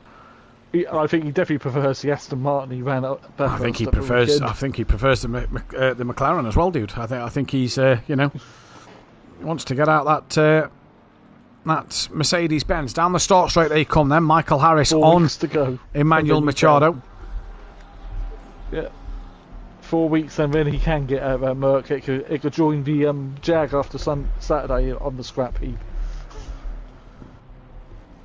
Unless we do one of my race suggestions, which is use all the cars before 2017. And that includes the Jag. So Matt Matthews here losing out to Dan Davis. Not really dropping that of Ben, though. Gary Leach still with McGowan. This is the fight for 13th and 14th. Sky Schundelmeyer's got Pedro, the other naval racing car, on the back of him. That is for 7th and 8th. Schundelmeyer, good start from 17th on the grid. He's up to 7th already. Yeah, really good drive so far by Sky. So, as I just went to that camera angle and heard David Addison again, which really throws me off. Hearing David Addison commentating when he's not in the commentator's box. Ooh, look how close Machado is to Becca Harris. Yeah, he's pretty close with him. He's been like that for a while now. Cloudon's got Wright gaining on him. That's wide by Machado. Sounds like a car slow somewhere. Cloudon's off again. And Marright's going to sail through. So Cloudon's had another moment. And he's down in 16th place now. He is struggling in that Mercedes. Has he put an old set of tyres on, maybe? I'm not sure. Just something not right in that car. Mike cannot drop Ben here at the moment. And obviously having that penalty just looming over you, he's just going to be really sort of possibly playing on the back of Mike's mind. Evening to NRT Sammy, who says good race, all good race Pedro and Machado. Machado just won race 1, so you missed that one. He did take the first win of the night. Gary Leach still with McGowan. Schundelmeyer still got Vienna pretty close to him, although Schundelmeyer started to gain on Gary. Darren Yo's creeping onto the back of Stardog Barclaw, and Machado's just dropped off the back of Harris here as well. Wonder if Cloudon's got damage maybe. We saw him and Machado off on lap 1. So I wonder if he's possibly got damage on this car, and that's what's making it unsteady. Yeah, he's possibly a bit of a tracking out, and it's not turning right. Or it is turning too far right or left, and you don't want to lose all that time by pitting and then pitting again. For your stop, you try to drive around it. Yeah, you do. The pit window opens in that 12 minutes as well, so you may as well just try and get there. Yeah, well, that's what I did on Saturday. I had a bit of damage as I kept going, and then before I ended my pit stint, the car decided to try to kill me. Oh, Cloudon loose again. Sky Schundelmeyer just dropping that of Vienna, gaining on the back of Gary, just a little bit.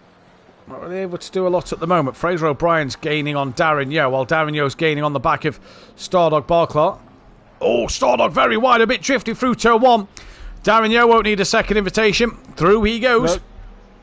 No, that must have been a warning for how far out. I'm not sure because he was sliding through the corner, so I assume he'd have lost the time anyway, so it may not have given him a track warning. Just maybe a no-time game. But he's dropped down to 11th. Daz is back into the top 10. Vienna now is on the back of Sky, so he's having a bit of a better lap this time around. Mike is now some 6 seconds off the back of Dan Davis. And still, it's just under a second in front of Ben. In the pink Aston.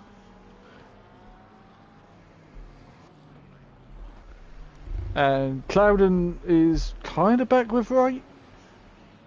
About a second gap.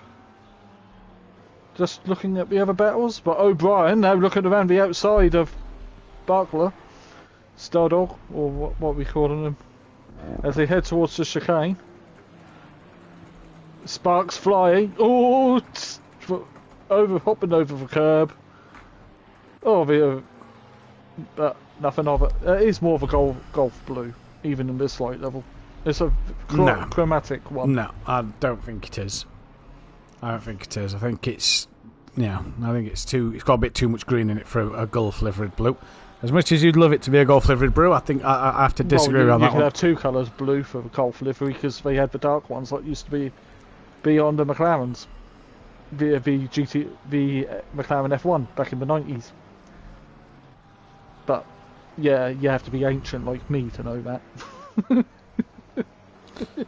Pedro Vienna's on the back of Sky Schundelmeyer at the moment. He's been there, but he's just not close enough to the back of Tibbs so far to get anything done in this one. Mike's now just put a bit of time between himself and Ben, so trying to pull away. Gary is losing out to McGowan as he's gaining on Blackmore. Good showing for Blackmore here up in P4, and Vienna at the moment, this is on board with him, coming into the middle sector. On the bit of a twitch here for Schundelmeyer. Just not too happy with that Porsche there. They're both trying to gain on Gary Leach down the auto. Fraser O'Brien still behind that of Stardog Barclaw. No, sadly we can't see tyre information, Chris. It doesn't show us that or the fuel. So we don't get that information on our screens as O'Brien there really clattering the sausage curb coming in towards the chicane and getting a bit of a slide on. Cloudon's back on the rear of Matt Wright. That's within 6/10. But O'Brien's got Harris coming with him. Machado's not a million miles away. Cloudon's in front of right now. Wright made a mistake, I think, at the chicane and touched the kitty later.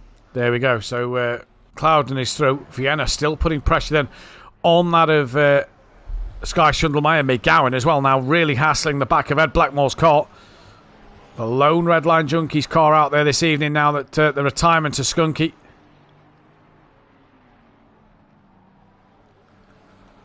And here we go. Yeah. McGowan looked a bit loose though. So it's got to be tyre temps as well, because I do reckon that different sets in this game behave differently. I'm not too sure about that. Obviously the wear and tear on the car at the time and things is going to all take its toll on it, isn't it? Yeah, and plus that's what happens in real life. No sets of tyres are exactly the same. Well, nothing's exactly the same in the real world. As Ben is still sticking with Mike in the Aston for P2 and 3. He's brought the gap back down, hasn't he, Ben? Yeah, McGowan's right up, nearly right up. Yellow flag, that's the car 34. That is Michael Harris and Stardog Barclaw who are stationary. That's allowed Jamal Cloudon to get onto the rear. And maybe Matt Wright. So Barclaw and Harris stationary there, though. Paolo is gaining on Vienna and Schundelmeyer. This could have freed Darren Yeo a little bit now, and Fraser O'Brien. But McGowan right there with Ed Blackmore. Robert Ramsell, good evening. There's McGowan now having a look up the inside, in towards Blackmore, in towards turn 2. Up the inside here, McGowan. That's a lovely manoeuvre. Blackmore can't keep it around the outside for turns 4 and 5 to have the inside line there. Gary Leach now possibly looking to put Blackmore under a bit of pressure. But Ed Blackmore loses out to McGowan, and now Gary Leach has come to the party. Yeah, you can hear the Porsches anywhere, can't you? Vienna is right back on the rear end of Sky. Oh, big twitch for Gary over the curb there, as you can see in the background. That's what Phil's on about. There's the Sky and Pedro Vienna battle, with Paolo gaining on them as well. Yeah, Paolo's coming into this, isn't he? Slowly. No, He was. Anymore. He's made a mistake. Not Just anymore. got a little deep. Whoops. More commentators curse. Meanwhile, Ben is still hanging in there. Oh, still hanging in there. He's gained on Mike. They've broke away from McGowan by about 7 seconds. Yeah, McGowan's been stuck behind Blackmore though, hasn't he? So it's going to be about now what McGowan can do to maybe close that gap. But at the minute, Mike Matthews just cannot catch his teammate Dan Davis, as Gary Leach has a bit of a wiggle out the final corner. Still on the back of Blackmore. So it's going to be interesting to see what he can do in this race. Yeah, can McGowan now reel in? He may pull Blackmore and Leach along with him towards the back of Ben and Matthews.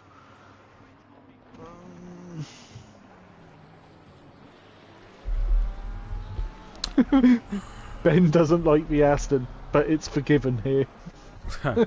Fraser O'Brien's on the back of Darren Yeo at the moment. This Blackpool's is very loose. This is two Ferraris fighting for 10th and 11th.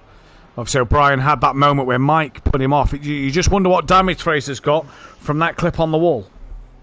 Yeah. Well, he was nearly at Barcelona, wasn't he? If that's away to Barcelona in turn 1. Because how far that went off with all the run-off here.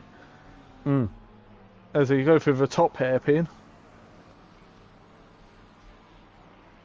Well, let's see what's going to happen as Daz still defending then from Fraser O'Brien at the moment. And so far for Daz, it's not been a bad night. I'm sure he'll come away from this one feeling relatively happy. Yeah, well, podium race 1, so be definitely happy with that. Cloudon's got past Stardog Barclaw. That's 15th place for him. And then Matt Wright 16th at the moment. Cloudon now up into 14th. Going to try and chase after Harris. Not the race for the Mercedes at all tonight. Cloudon's had a bit of a poor night. Yeah, that looked quite handy with his Pro-Am teammates. Yeah, it did, to be fair, yeah. Oh, Cloudon very wide though in the final corner, but Barkley's not close enough to capitalise. This is on board with Ben then, coming in towards the end of Sector 1. He's getting closer back of Mike. He just saw Mike bounce off one of the curbs a moment ago and it just seemed to unsettle the car. But Ben just trying to get that little bit closer, if not ahead of Mike Matthews. Yeah. Had a very good race as Ben so far as well.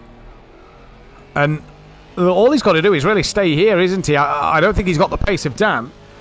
But what Ben has got is the fact that Mike tapped that of Fraser O'Brien, and Mike may have that penalty hanging over him. And they are all, now that McGowan's been cleared of Blackmore, they are pulling away from McGowan because McGowan's not really dropped Ed Blackmore. He's right there behind him as he's just had a moment coming out the corner and he's fell into the path of Gary. Yeah, and Sky's now starting to reel him in a little bit. He's within 2.5 seconds. He's dropped Vienna a bit now at this phase of the race. He has. Which is a bonus for Sky Schundelmeyer. Meanwhile, we've got the battle of the 296ers between Yo and O'Brien. O'Brien definitely looked like maybe the faster Ferrari, but they're going to have the same top speed as O'Brien pulls out across the start-finish line. Does he back out of it? Does he keep it there? No, he's going to keep it there. Up through the inside of turn 1. Fraser O'Brien's through. Darren Yeo didn't really seem to fight that too odd. Seemed to probably know that O'Brien's got the pace and that's not his race. If he can follow O'Brien through, that's going to be more beneficial to Daz, but maybe, O'Brien to take right wide places. there. That would have been a warning. Yeah. Wide out there it would have been 100%. Gary Leach has really been caught by Schundelmeyer now. That's 9/10 of a second. Dropping down the pack. Cloudon's ahead of Harris, so it says he was 7 cents behind. He's now in front of Michael Harris. Now the Merc might be coming alive as the track temp hits 15. Yeah, so it has gone up another degree after 23 minutes. So going to be interesting here, but Mike Matthews still can't shake that of Ben. It's still half a second. Yeah, McCallum now back within 8 seconds, but that's wide. That's over the curb. That would unsettle the car. Blackmore's been dropped by McGowan now, and he's got Gary still there. But Gary Leach just able to do what Gary Leach does best and just make himself a nuisance in this race. Meanwhile, Paolo's caught Vienna. He's within a second of him. Then you got the Ferrari pair behind them. Then Machado, our race 1 winner this evening. Harris is behind Matt Wright now. So I'm not sure what's happened to Harris, but he's dropped behind Matt Wright in between him and Stardog Barclaw. Yep, Stardog Harris very wide. Yeah, it is. He's very wide there, was Harris. Through turn 1. Not too bad at the minute. This is the problem with this circuit, though, Phil. It's a bit of follow the leader at times. Drivers just can't seem to get close enough with this tightly packed grid. And with a circuit like this, you just can't really overtake anywhere. No. But we've got further into this race before anyone's got track limits, apparently. Yeah, that is true. And then we did By 5 minutes. Then we did the Pro-Am last night. And then we did in race 1. As Gary Leach is looking up the inside of Ed Blackmore. Not going to do it there. Blackmore does leave him the space, though, just in case Gary got a nose up the inside. He gets a run out the corner towards the chicane. Thinks better of it. He's going to wait for another opportunity.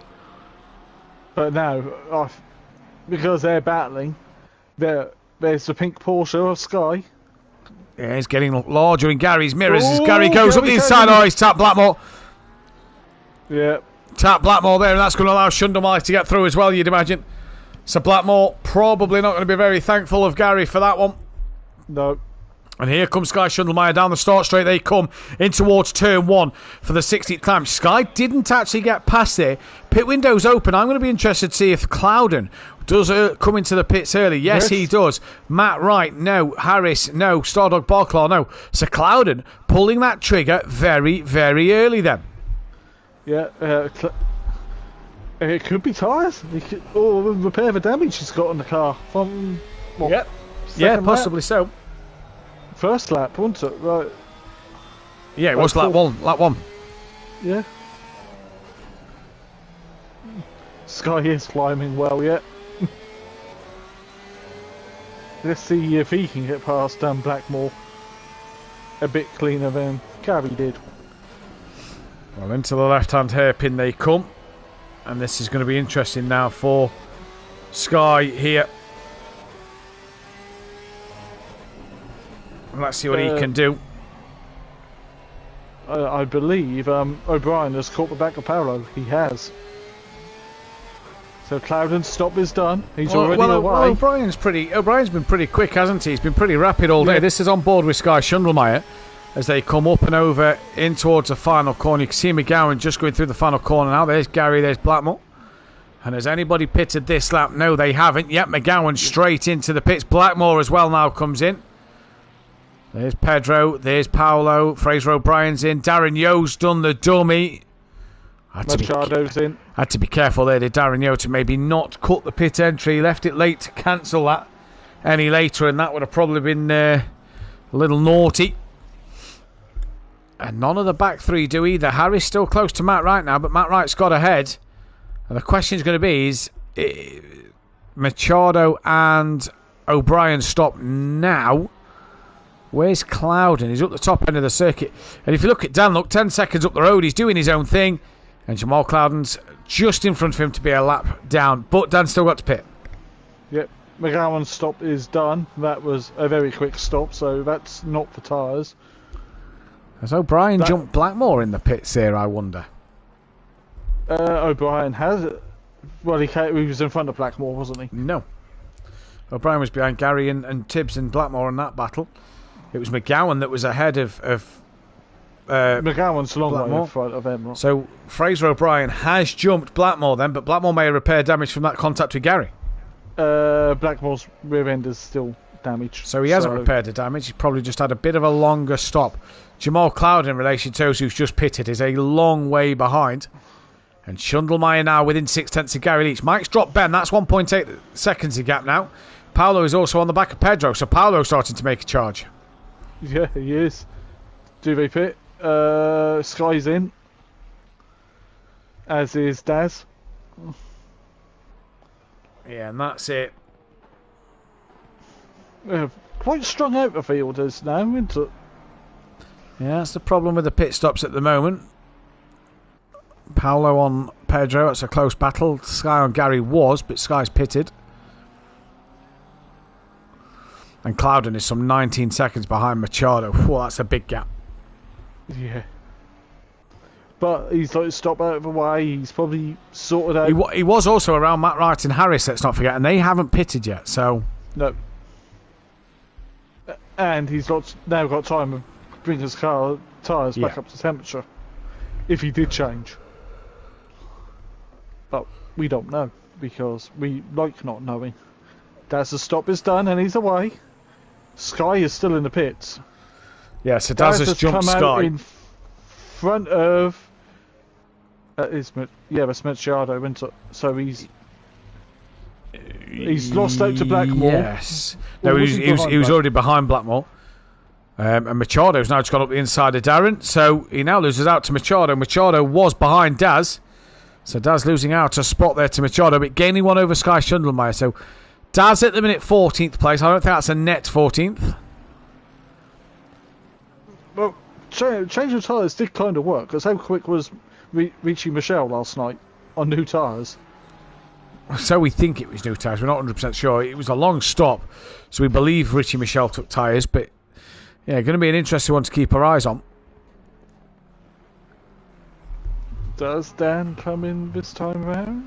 Well, he's at the top end of the circuit, so it won't be yet. Well, nobody in the pits this time round because Stardog Barclaw hasn't pitted either. So at the moment, everybody going as they were.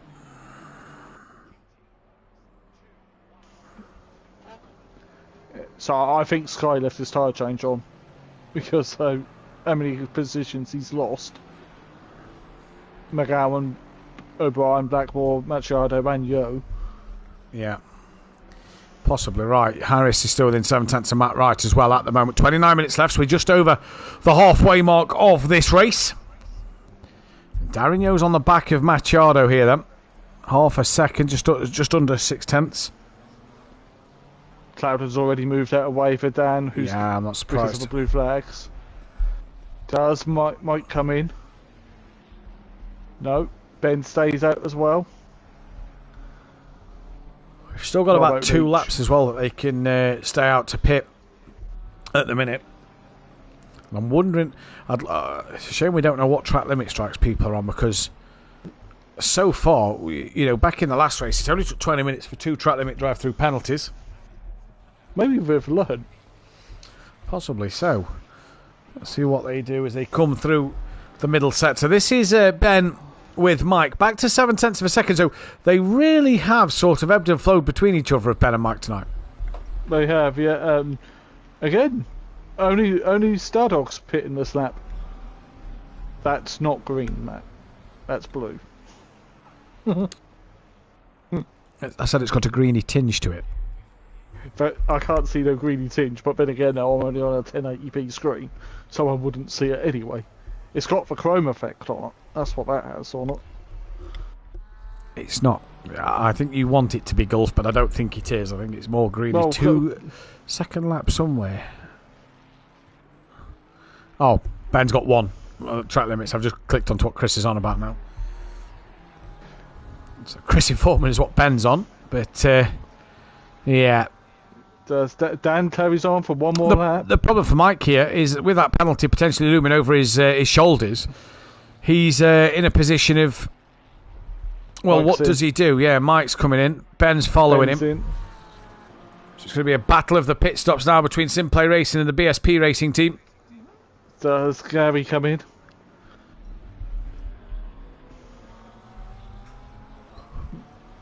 No, Gary stays out, but he'll be in next time by.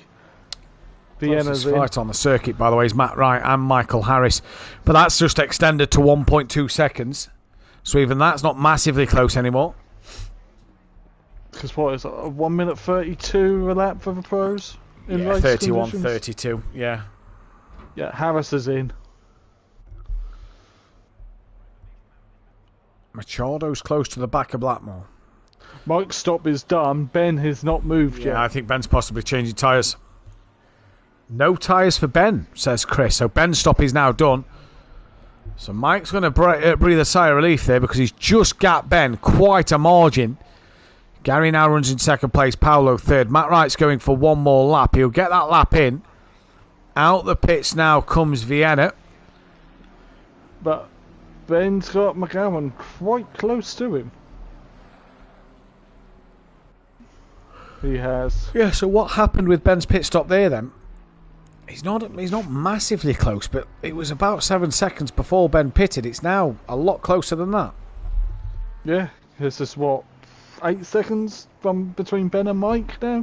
Well, we'll see as they cross the sector time. Yeah, it's 8.1 and 1.8 to McGowan. So I wonder what Dan's Ben in. did. Did Ben half fuel and then fill up the other half a car in the pit lane? I'm wondering if that's the strategy that Ben went. Dan is into the pit lane then. And he had over an 11-second lead, so he should be able to come in and out Gary's before coming in. Gary's probably got round. But Gary and Paolo's going to have to pit, as will Matt Wright. Paolo in. Who's P2 at the moment? That's Mike Matthews. The 135 is Matt Wright, who Mike's behind. Gary, Dan's having a long stop. So is this a change of tyres for Dan, I wonder here? He's got the time to do it, haven't he? I don't think that was quite 30 seconds, but I'm not sure. If Dan's changed tyres there, well, he's extended his Dan's gap. away. Because Dan's away anyway. 13 seconds for fuel, says Chris in the chat. But Mike Matthews, where is he? No, I don't think that's tyres, because Mike didn't take tyres. I think Dan's just fueled. I think Dan's been fortunate there. I think maybe he's run a different strategy. Normally, when we've seen Dan fuel longer, he's lost the race to Skunky. There is no Skunky. So I think because of the incidents to O'Brien and Skunky, Dan's been a bit fortunate to come away with that. Pedro Vienna's got Blackmore all over the back of him. They come out the pit lane. There's Gary and Paolo. Darren Yo's also going to be coming through this. He's got past Machado. And Darren Yo just carrying some speed through the corner. Now, is he going to be able to get past his teammate Gary Leach? No, he's not at the moment. Nope. That's the pit stops complete, and now for the next 25 minutes of hard racing. But the lead gap now is 4 seconds. Yeah, lead gap 4 seconds. Gary's having a look up the inside of Paolo. Gets the move done on Paolo. Does that open the door for Darren Yo, his teammate, to go up the inside? Going to have a look on the outside line. Gary's past Paolo though, so that's a move done for position. Blackmore still hunting down Vienna. Gary, who was ahead of Blackmore before the pit stops, is behind him now. Obviously, he just did give him that little nudge to get past. Darren Yo attacking the back of Paolo, but no can do. And Paolo's trying to get his tyres up to 10, hasn't he? Yeah, that's going to be the problem. Chris was telling Ben start with full fuel, but a typical 14-year-old doesn't listen. Daz goes down the inside now. Paolo, good move from Darren Yo. Gets it done, moves up the inside. Lovely stuff from Darren Yo there. And Dan, who hit his 200th podium with that race win last time out at Catalunya. Well, he's on for yet another race win tonight, and huge points with Skunky not finishing. Yeah, massive points, pretty much. Whoa!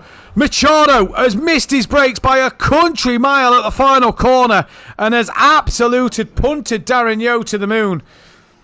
And that was a day late and $1 short, and Darren Yo loses out so much there. Machado as well waits for him. But the damage has been done. Yeah. And who's that in the background? I believe it's Clouden. Yeah, Clouden and Stardog, but Darren Yo's car now might be absolutely buggered here. A banana? Blackmore is on the back of Pedro Vienna for 6th and 7th. Great night for Blackmore. Good night, yeah. Well, his second race anyway. His first race he wasn't very happy with in the Discord. I'm not going to repeat what he said because we're live on air. Mike's maintaining his gap to Dan now, so I wonder if Mike just repaired a bit of damage in his pit stop as well. Maybe got that car back to how it should be feeling. Yeah, maybe. Well, yeah, he would have got a little bit of split of damage when he tapped the rear of O'Brien. Blackmore up the inside of Vienna, looking to make the move. It's a good move up the inside. They've got the chicane to go. They're still side by side. Vienna backside of that one. Blackmore runs a little deep though. Vienna's going to come back to him as he bounced over the curb. Does the McLaren. Vienna back around the outside. Great driving from the BMW driver. Quick to acknowledge that, but Blackmore's not left this one going. He has to now because Vienna's got it done and through. He gone a little deep though at the final corner. Now back comes Blackmore. They're still side by side with each other. Coming down the start straight. Looked like it was a great move from Vienna. He's messed it up at the last corner though. And down towards the start finish line they come. In the background you can see Schundelmeyer on the back of that of Michael Harris. And Vienna trying to go around the outside of Blackmore. Blackmore has that inside line. Gary Leach isn't a million miles away and Blackmore gets the move done now. So they both go back to where they was after Blackmore had got past Vienna. Yep. No, I was just trying to see how Scott have a Schundelmeyer battle, and at the moment this part is very hard to overtake on the circuit unless you've got two wheels, or not 4 or 6 if you're driving a truck, because this circuit I believe is on that truck racing game, that European truck racing. Oh yeah. where you got to think about cooling your brakes as well and not running out of water to cool your brakes. That's fun. Yep, as Gary Leach is on the back of Vienna here. Gary's just starting to climb up. Vienna's left the door open. Gary's going up the inside of Vienna, who went a little wide and left it open for Gary. Gary's still got the nose here into this chicane. Gary won't back out of this and stay side by side, and Vienna has to, and gets a poor run through it, and that's allowed Gary Leach through. So Gary Leach up to 7th. Yep. Oh, Lee Cap's a smidgen over 3 seconds. Yeah, Mike's brought it down a little bit. Could be on for a SimPlay 1-2. Now the gap to him and Ben is 8 seconds. But Ben has dropped McGowan as well as Ben, so Ben's pulled away a little bit. Yep. And here comes Schundelmeyer on the back of Michael Harris down the start straight. There in the background you see Darren Yeo and Machado look like they're having a squabble. And Sky just stays behind that of Harris at the moment. That's a straight line speed. Yeah, it is. Of that Lexus. Gary's put a second between himself and Vienna. Just under 20 minutes left on the clock, so this race 2 is quickly gone by here. And it's going to be interesting to see if the track just ramps up another degree. That'll be huge if it does. This season's quickly gone by. It has, yeah. Only 4 weeks left. Suzuka, Kota, Donny, Alton, Donny. Sky still on the back of Harris. While we're on about Suzuka, join Dan Davis live for GT4s next week at Suzuka then. That'll be 8 PM on Tuesday night. Myself and Dan will be back in the commentary box for Pro-Ams on Wednesday. Myself and Phil will be back in the commentary box on Thursday evening for that at Suzuka. What a race that is going to provide to be. But it's at the minute your championship leader who's got a 3.2 second lead over his teammate. And then it's Ben in P3 from Ian McGowan. Fraser O'Brien P5 from Edward Blackmore. Gary Leach trying to catch him. Pedro Viana Paolo. Matt Wright from Michael Harris. Matt Wright getting closed in on by Michael Harris. Then it's Sky Schundelmeyer, Darren Yeo, Machado, Clouden and Stardog Darklar on his GT3 debut bringing up the rear. Yep. Let's see. 3.09 again. Is Dan managing the gap? Yeah, Dan doesn't need to do anything stupid, does he? If Mike wants to win, Mike's got to come and take the win. Oh yeah. As Ben's got a good 4 seconds now on McGowan. Yeah, McGowan kind of best of the rest here because he's not had the pace of the top 3, has he really? And Ben tonight has showed excellent pace in my opinion. McGowan's gone straight, kind of. He's pulled over to the side. It's not his missus, is it? So McGowan's stationary. Yeah, he is stationary. O'Brien's through. Blackmore is through. So's Gary. So's Paolo. So's now Matt Wright, Harris and Schundelmeyer. It didn't look like a wheel fight either, but it just looked like the car just stopped. Well, hopefully all's all right with McGowan, but that's going to put him down the order. And that's the last thing the Red Line Junkies need in this constructors fight with SimPlay Racing at the moment. Is a bad one here. But at the moment we're watching this fight with Schundelmeyer and Michael Harris, and it's Michael Harris who's defending at the minute from Sky Schundelmeyer, getting closer to Matt Wright. He has left the session, so that will be a retirement and no points scored. And we are now down to 15 drivers. So the Red Line Junkies could both be on a qualifying ban for next week. And that is not what they would have wanted at all in this one. And that could have pretty much now given them constructors back to SimPlay Racing for a 3rd season in a row. And look at this between Matt Wright, Michael Harris and Sky Schundelmeyer. This is a great fight here. Really is enthralling to watch. 3 different manufacturers again. But where do you get the move done? Because you can't outbrake him in the turn 1, or well, turn 2, because the Lexus kind of has the straight line advantage. But through the twisty parts, it's Ferrari and Porsche territory. Yeah, and that's the problem at the minute, isn't it? And that Lexus isn't been able to use its full top speed because it can't quite use its 6th gear properly down the straights. It only just gets into 6th before he brakes for the corner. Yeah. So where can Sky get this gun done? Now he's on the inside. Oh, he tapped the rear of right. Oh, he did tap the rear of right, and that's allowed Harris to get past right as well. And Sky got past both of them, but Harris gets back through. So Sky losing out. Mike's just keeping with that 3.1 at the moment. And fair play to Sky, qualifying ban tonight, but he's worked his way up the order. I definitely think Sky may have left his tyre change on, because it's been a couple of weeks since he last raced, hasn't it? I don't think he did. I don't think he was in the pits for that long. Otherwise, he'd have been a bit further down the pack here. Well, he was pretty much just in front of Clouden.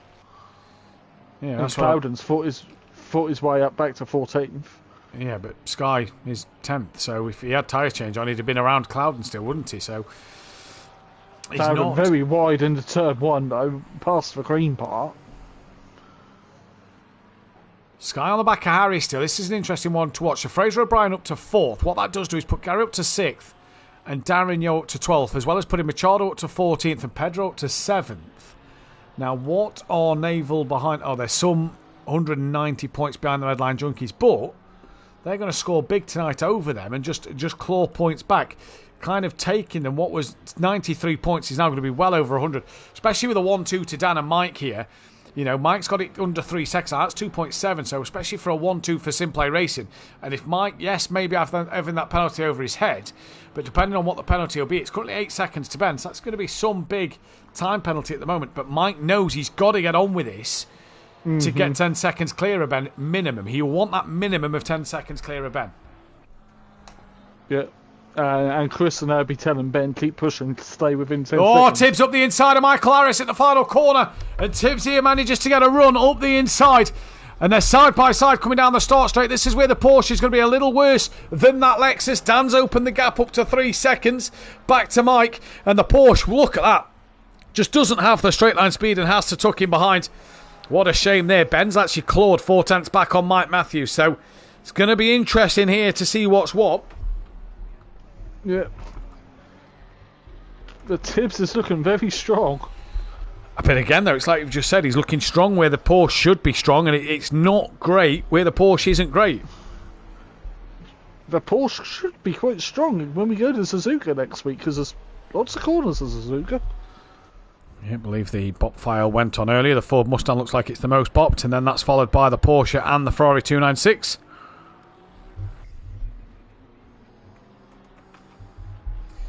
Again, I was just putting in the Discord that he had to go, so clearly a thing of importance there that he's had to leave for. Mike doesn't have a penalty yet, Chris. Mike has a penalty hanging over him. That's all depending on if Fraser O'Brien puts a ticket in. But for that kind of incident that Mike had, you're potentially looking at a 5 to 10 second incident. So, you know, that's if Fraser puts a ticket in. That's depending on the footage that the stewards will look at. So at the minute, there is a potential penalty hanging over Mike. And it's probably in Ben's best interest to stay within that 10-second margin to maybe, you know, just in case Mike does get one, it could promote Ben up to second place. Yeah. Tibbs again getting racy, but just losing out down the straight down to Michael Harris. There is Sky Shundelmeyer. Just not able to have the outright speed there. Mike's within 2.3 now of Dan, and he's opened that gap back up to 8.8 to Ben. Yeah. What can Tibbs do? Because he's just... I feel he's faster than Harris at this phase of the race, but he just can't get past. I feel he's faster though when he's in that slipstream and in the corners. I don't think he's faster down the straight. As you see there, Harris just runs a little wide, opening the door for Shundelmeyer. Put Shundelmeyer though on the outside for this next left-hand bend. Mike's now within 2 seconds of Dan. Now Sky's having a look, but the problem is this is a section of the circuit where the Lexus can stretch its legs. Sky has a look through the left-hand kink, in towards the left-hand hairpin, gets the nose up the inside. Harris has sealed the room, but Harris, if he could keep it around the outside, will have the inside line for the right-handers. Has he done just that? No, he hasn't. Sky is through this time. Good move by Sky. Drive-through penalty, Fraser O'Brien for track limits. It's taken a while, but that will also take pressure off of Mike, Phil. And Fraser's just returned to the pit lane. Has he? No, he's driving through it. Apologies. He's driving through it, so he was that far in front of everybody else. Yeah, where is it? So Ed's going to move up to 5th. Gary's going to move up to 6th. Gary's got Pedro gaining on him, and Pedro's got Paolo still with him. There you see them all coming through the pit lane. Here is Schundelmeyer. Look now. Darren Yo's on the back of Matt Wright. So Darren Yo would love to get past Matt Wright. Drive through complete for Fraser O'Brien. There goes Sky. There goes Harris. There is Matt Wright. Just down the order. Mike's got the gap up to 9 seconds to Ben, and it's 2 seconds to him and Dan. That's going to be interesting because, again, we talk about that if Mike gets near Dan, gloves might be off and they might be allowed to race. But with that penalty, if Fraser puts that ticket in, Phil, Dan can kind of not fight Mike too hard and let him take it on the road. But, see what happens thereafter. Yeah. That was a brilliant move by Tibbs on the inside of Harris. Fantastic. We now get to look at a McLaren fighter BMW, and that is Paolo on the back of Vienna. Gary now up to P5. Blackmore up to P4. The problem there for Chris is if Chris was to mention that to Ben and Ben just overdrives the car a little bit, can bring mistakes to Ben. Now he's got the gap to Blackmore of 20 seconds, but if you look now, Ben is now 9.2 off the back of Mike. And Mike's lost a little bit of time to Dan, so tricky one. 9 minutes left of this race. 9 minutes 30 left of this race. Machado's on the back of Clouden. So we'll drop down and see that one as Harris is trying to fight back. There is Clouden. There's Machado. That's 9/10 of a second. There's O'Brien. Darren Yo getting close to Matt Wright. And Pedro Viana. Look at that train behind Tibbs forming there. That's going to be O'Brien and Wright and Yo possibly gaining on them two. Through turn 1 comes Vienna. And that of Paolo. Don't forget, if you like what you see here, hit the thumbs up button, subscribe to the channel if you are new, and hit the bell to be notified, as well as checking out the description for our fantastic sponsors, Design Manchester and Audio Sport. Links are in the description to their Facebook pages and website, so make sure you check them out there. As the gap's 2 seconds in the lead of this race at the minute, Pedro Viana just under 2 seconds behind Gary Leach. Gary 2.6 off the back. Chris can't speak to him, so there we go. So Chris can't inform him. Probably for the best, if you ask me, is that Ben just doesn't overdrive that car, because drivers, we know, when they hear a bit of information, do just tend to overdrive a little bit. Yeah. Is he like a normal teenager and starts shouting at you? Harris is back with Tibbs with Fraser O'Brien. So Fraser's probably going to be giving Harris the hurry up. Oh, Matt Wright is wide. And Darren Yo goes up the inside, and that puts Darren Yo up into P11. So more points for the Team SPR team, who are possibly going to outscore the Naval Racing team in this second race as well, just to close that gap between their battle in the Constructors. So Gary would probably love Paolo's Gev there, and Vienna a flash of the lights. Mike's got the gap down to 1.8. Oh, it's exciting at the end, isn't it? Yeah. Mathic's in the chat. Come on, Matt Wright and Fraser O'Brien, he says. And what could have been for Fraser O'Brien had he not been spun around by Mike early on in this race? It's going to be an interesting one, but Paolo still trying to get closer to that BMW of Vienna. Mike 1.8 to Dan. Mike would love to take the race win on the road. He would. He'd love nothing more than to drive past Dan and take a race win. Good night, though. Good night for Mike, to be fair. It has been a very good night for Mike. It'd probably take 2 seconds, to be honest. Wouldn't he? Yeah, he probably would. To be fair, you're probably right. Let's get the driver of the day poll sorted.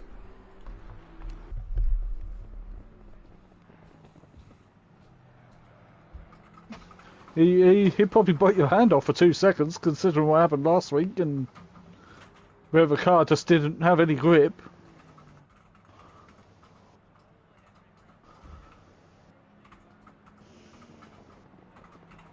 As Matt is putting in the driver of the day. If you're a driver who's not on there who you think should be driver of the day, make sure you say in the comments. Yeah, make sure you let us know in the comments who you think driver of the day should be. As there we go. Driver of the day is now up. Who am I going to vote for? I'm going to vote for...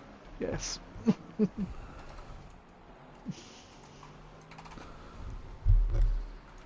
Right. So Dan fastest lap. Gap is 1.7 to Mike Matthews. Ben is third.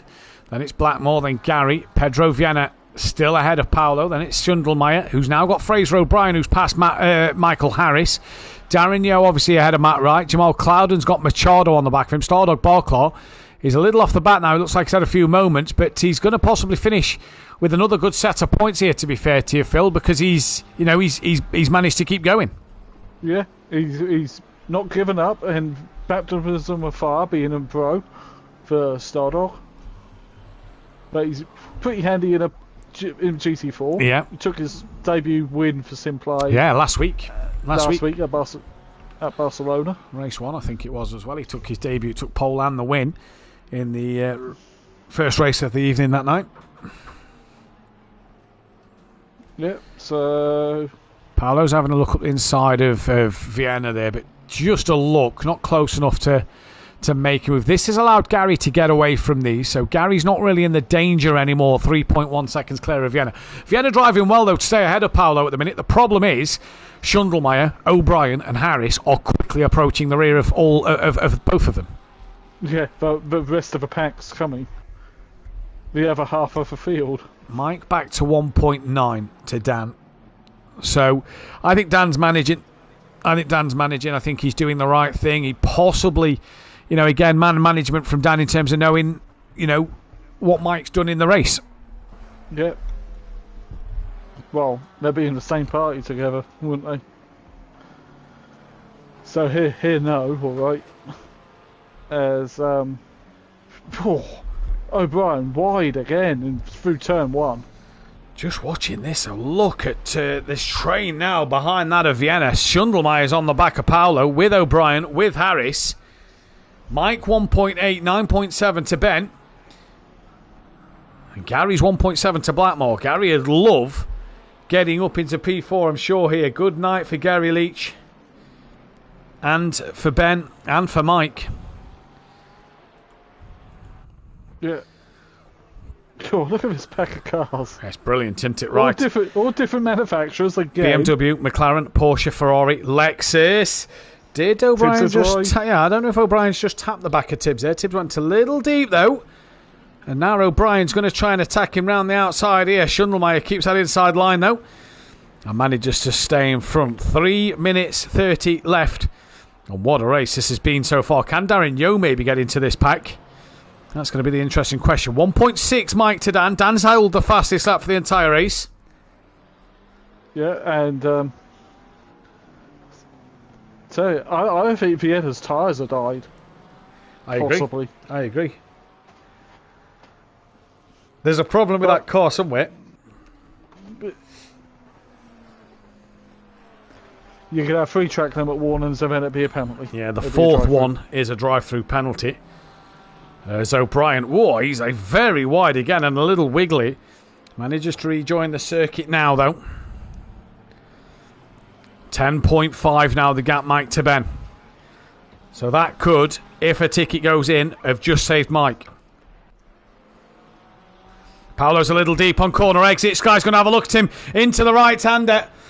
Sky won his GT4 championship last season around this circuit, and he makes the move again. He moves up to P6 at P7. So Paolo, all that time he's been sat behind the BMW, he's now going to lose out to Fraser O'Brien, is Paolo. All that time he was sat behind the BMW and couldn't make a difference. He now loses 2 places in the matter of moments. And Michael Harris still there. Schundelmeyer, 17th he started. He's looking now at a P6 possibly in this race. What a drive that would have been. Honourable shout out for driver of the day, just for race 2 for Tibbs. Nah, not for driver of the day. Driver of the race. Driver of the race, I'd 100% agree with you, but driver of the day, nah, I didn't do too much in race 1 to get that. It was very nice indeed, Tracy. It was a lovely move from Sky. He set him up and got the move done, and he's pretty much straight onto the back of Vienna here. Look at him, really close to the back of the BMW. He's pulled out. I think Vienna might be fuel saving, Phil. I don't think that's tyres. The car looks stable. I think that's fuel saving. If that Porsche is out dragging the BMW, that could be fuel. It's not fuel now, but is he fuel saving though in the twisty bits? Possibly, yeah. Because Tibbs got an almighty drive out that final corner. Yeah. An almighty drive. And he's not afraid to stick his nose in, is he? No, he's not. Tibbs will get his elbows out. Race wheel to wheel with Tibbs. He's a great driver. And will get his elbows out. Mike's within a second of Dan now. Let's just take a look at that quickly. There's Dan, there's Mike. And now O'Brien's on the back of Tibbs. They've dropped off Paolo and Harris have. And here comes Sky. Gets the run through the left-hand kink. He's having a look on Vienna again. Can't do it there, though. O'Brien onto the back of Tibbs. As Mike and Dan start the final lap, Dan just extends that gap a little bit. So we'll have to keep our eyes on that. Is Dan also being caught by Mike? 'Cause he's possibly on his third warning and doesn't want to get a drive-through penalty. No, possibly. Because if you get one now, that's a 30-second penalty for not doing the drive-through. That'd be catastrophic for him. Sky Schundelmeyer then has O'Brien on the back of him. He's just lost out to Vienna just a little bit this lap. Having a look to defend as well as attack on the back of Vienna. Back to Mike Matthews. There is him and Dan Davis. Halfway through the lap. Mike is back to 9/10. Not close enough yet. Back to Pedro Vienna. Look at this scrap. Darigno's gaining on the back of Harris, but he's not going to have enough time. O'Brien's having a look on Schundelmeyer. Tucks back in behind at the moment. Great driving through turn one. O'Brien this time manages to keep it on the AstroTurf. And Sky Schundelmeyer goes defensive. Manages to put O'Brien to the outside. If O'Brien can keep it around the outside, though, you can have that look into turn 3. Ben has 3 warnings. Ah, there we go. So Ben's got to be taking that. He's happy with third, says Chris. I see why. Dan's already flashing the lights. Ben alongside. Not Ben. O'Brien alongside Sky. So this is alongside Sky. He's got Sky done. We're going to have to cut back to the leaders, though, because Dan Davis, as O'Brien just gets past Sky, Dan Davis probably a bit fortunate to take the race win. He come into the line. They're doing it in fashion. Mike Matthews, this is risky from him. If he slowed down to do it in style, it's going to be a SimPlay 1-2. It's Mike who takes the checkered flag first from Dan Davis. So Dan gives Mike the win at the very end. Ben is going to come across for a P3, but how much did they slow down? Did Ben get within 10 seconds? Oh, very nearly. It could have been a thing that may have cost Mike at the very, very end. Ed Blackmore, what a race for him for a P4 as well. That is a great result for Ed Blackmore. Gary Leach as well, a P5. Top result. Gary got pretty close to Blackmore at the end as well. So that is a P4. Back on the inside. And 5. Sky's gone wide though in the final corner. We can just see there. Pedro Vienna looks like he's going to try and hang on for that P6. It is from Fraser O'Brien. And then it'll be Sky Schundelmeyer in that P8 from then. Harris, who got ahead of Paolo at the end. Darigno P11. Here comes Matt Wright for 12th. And Jamal Clouden and Emmanuel Machado 13th and 14th. And we just await Stardog Barclaw so we can get these results put in now. Left Rasmussen unchanged there. So Matt Wright came across the line 12th in the end. Jamal Clouden 13th. Not a night for Jamal, 15th and 13th. He'll be disappointed with that. 10th for Paolo. It was then 11th for Darigno. Sky Schundelmeyer got 8th place in the very end. Michael Harris took that of 9th place, and Emmanuel Machado P14. And we will then jump into the Discord commentary box for the interviews and final thoughts. Back in a second.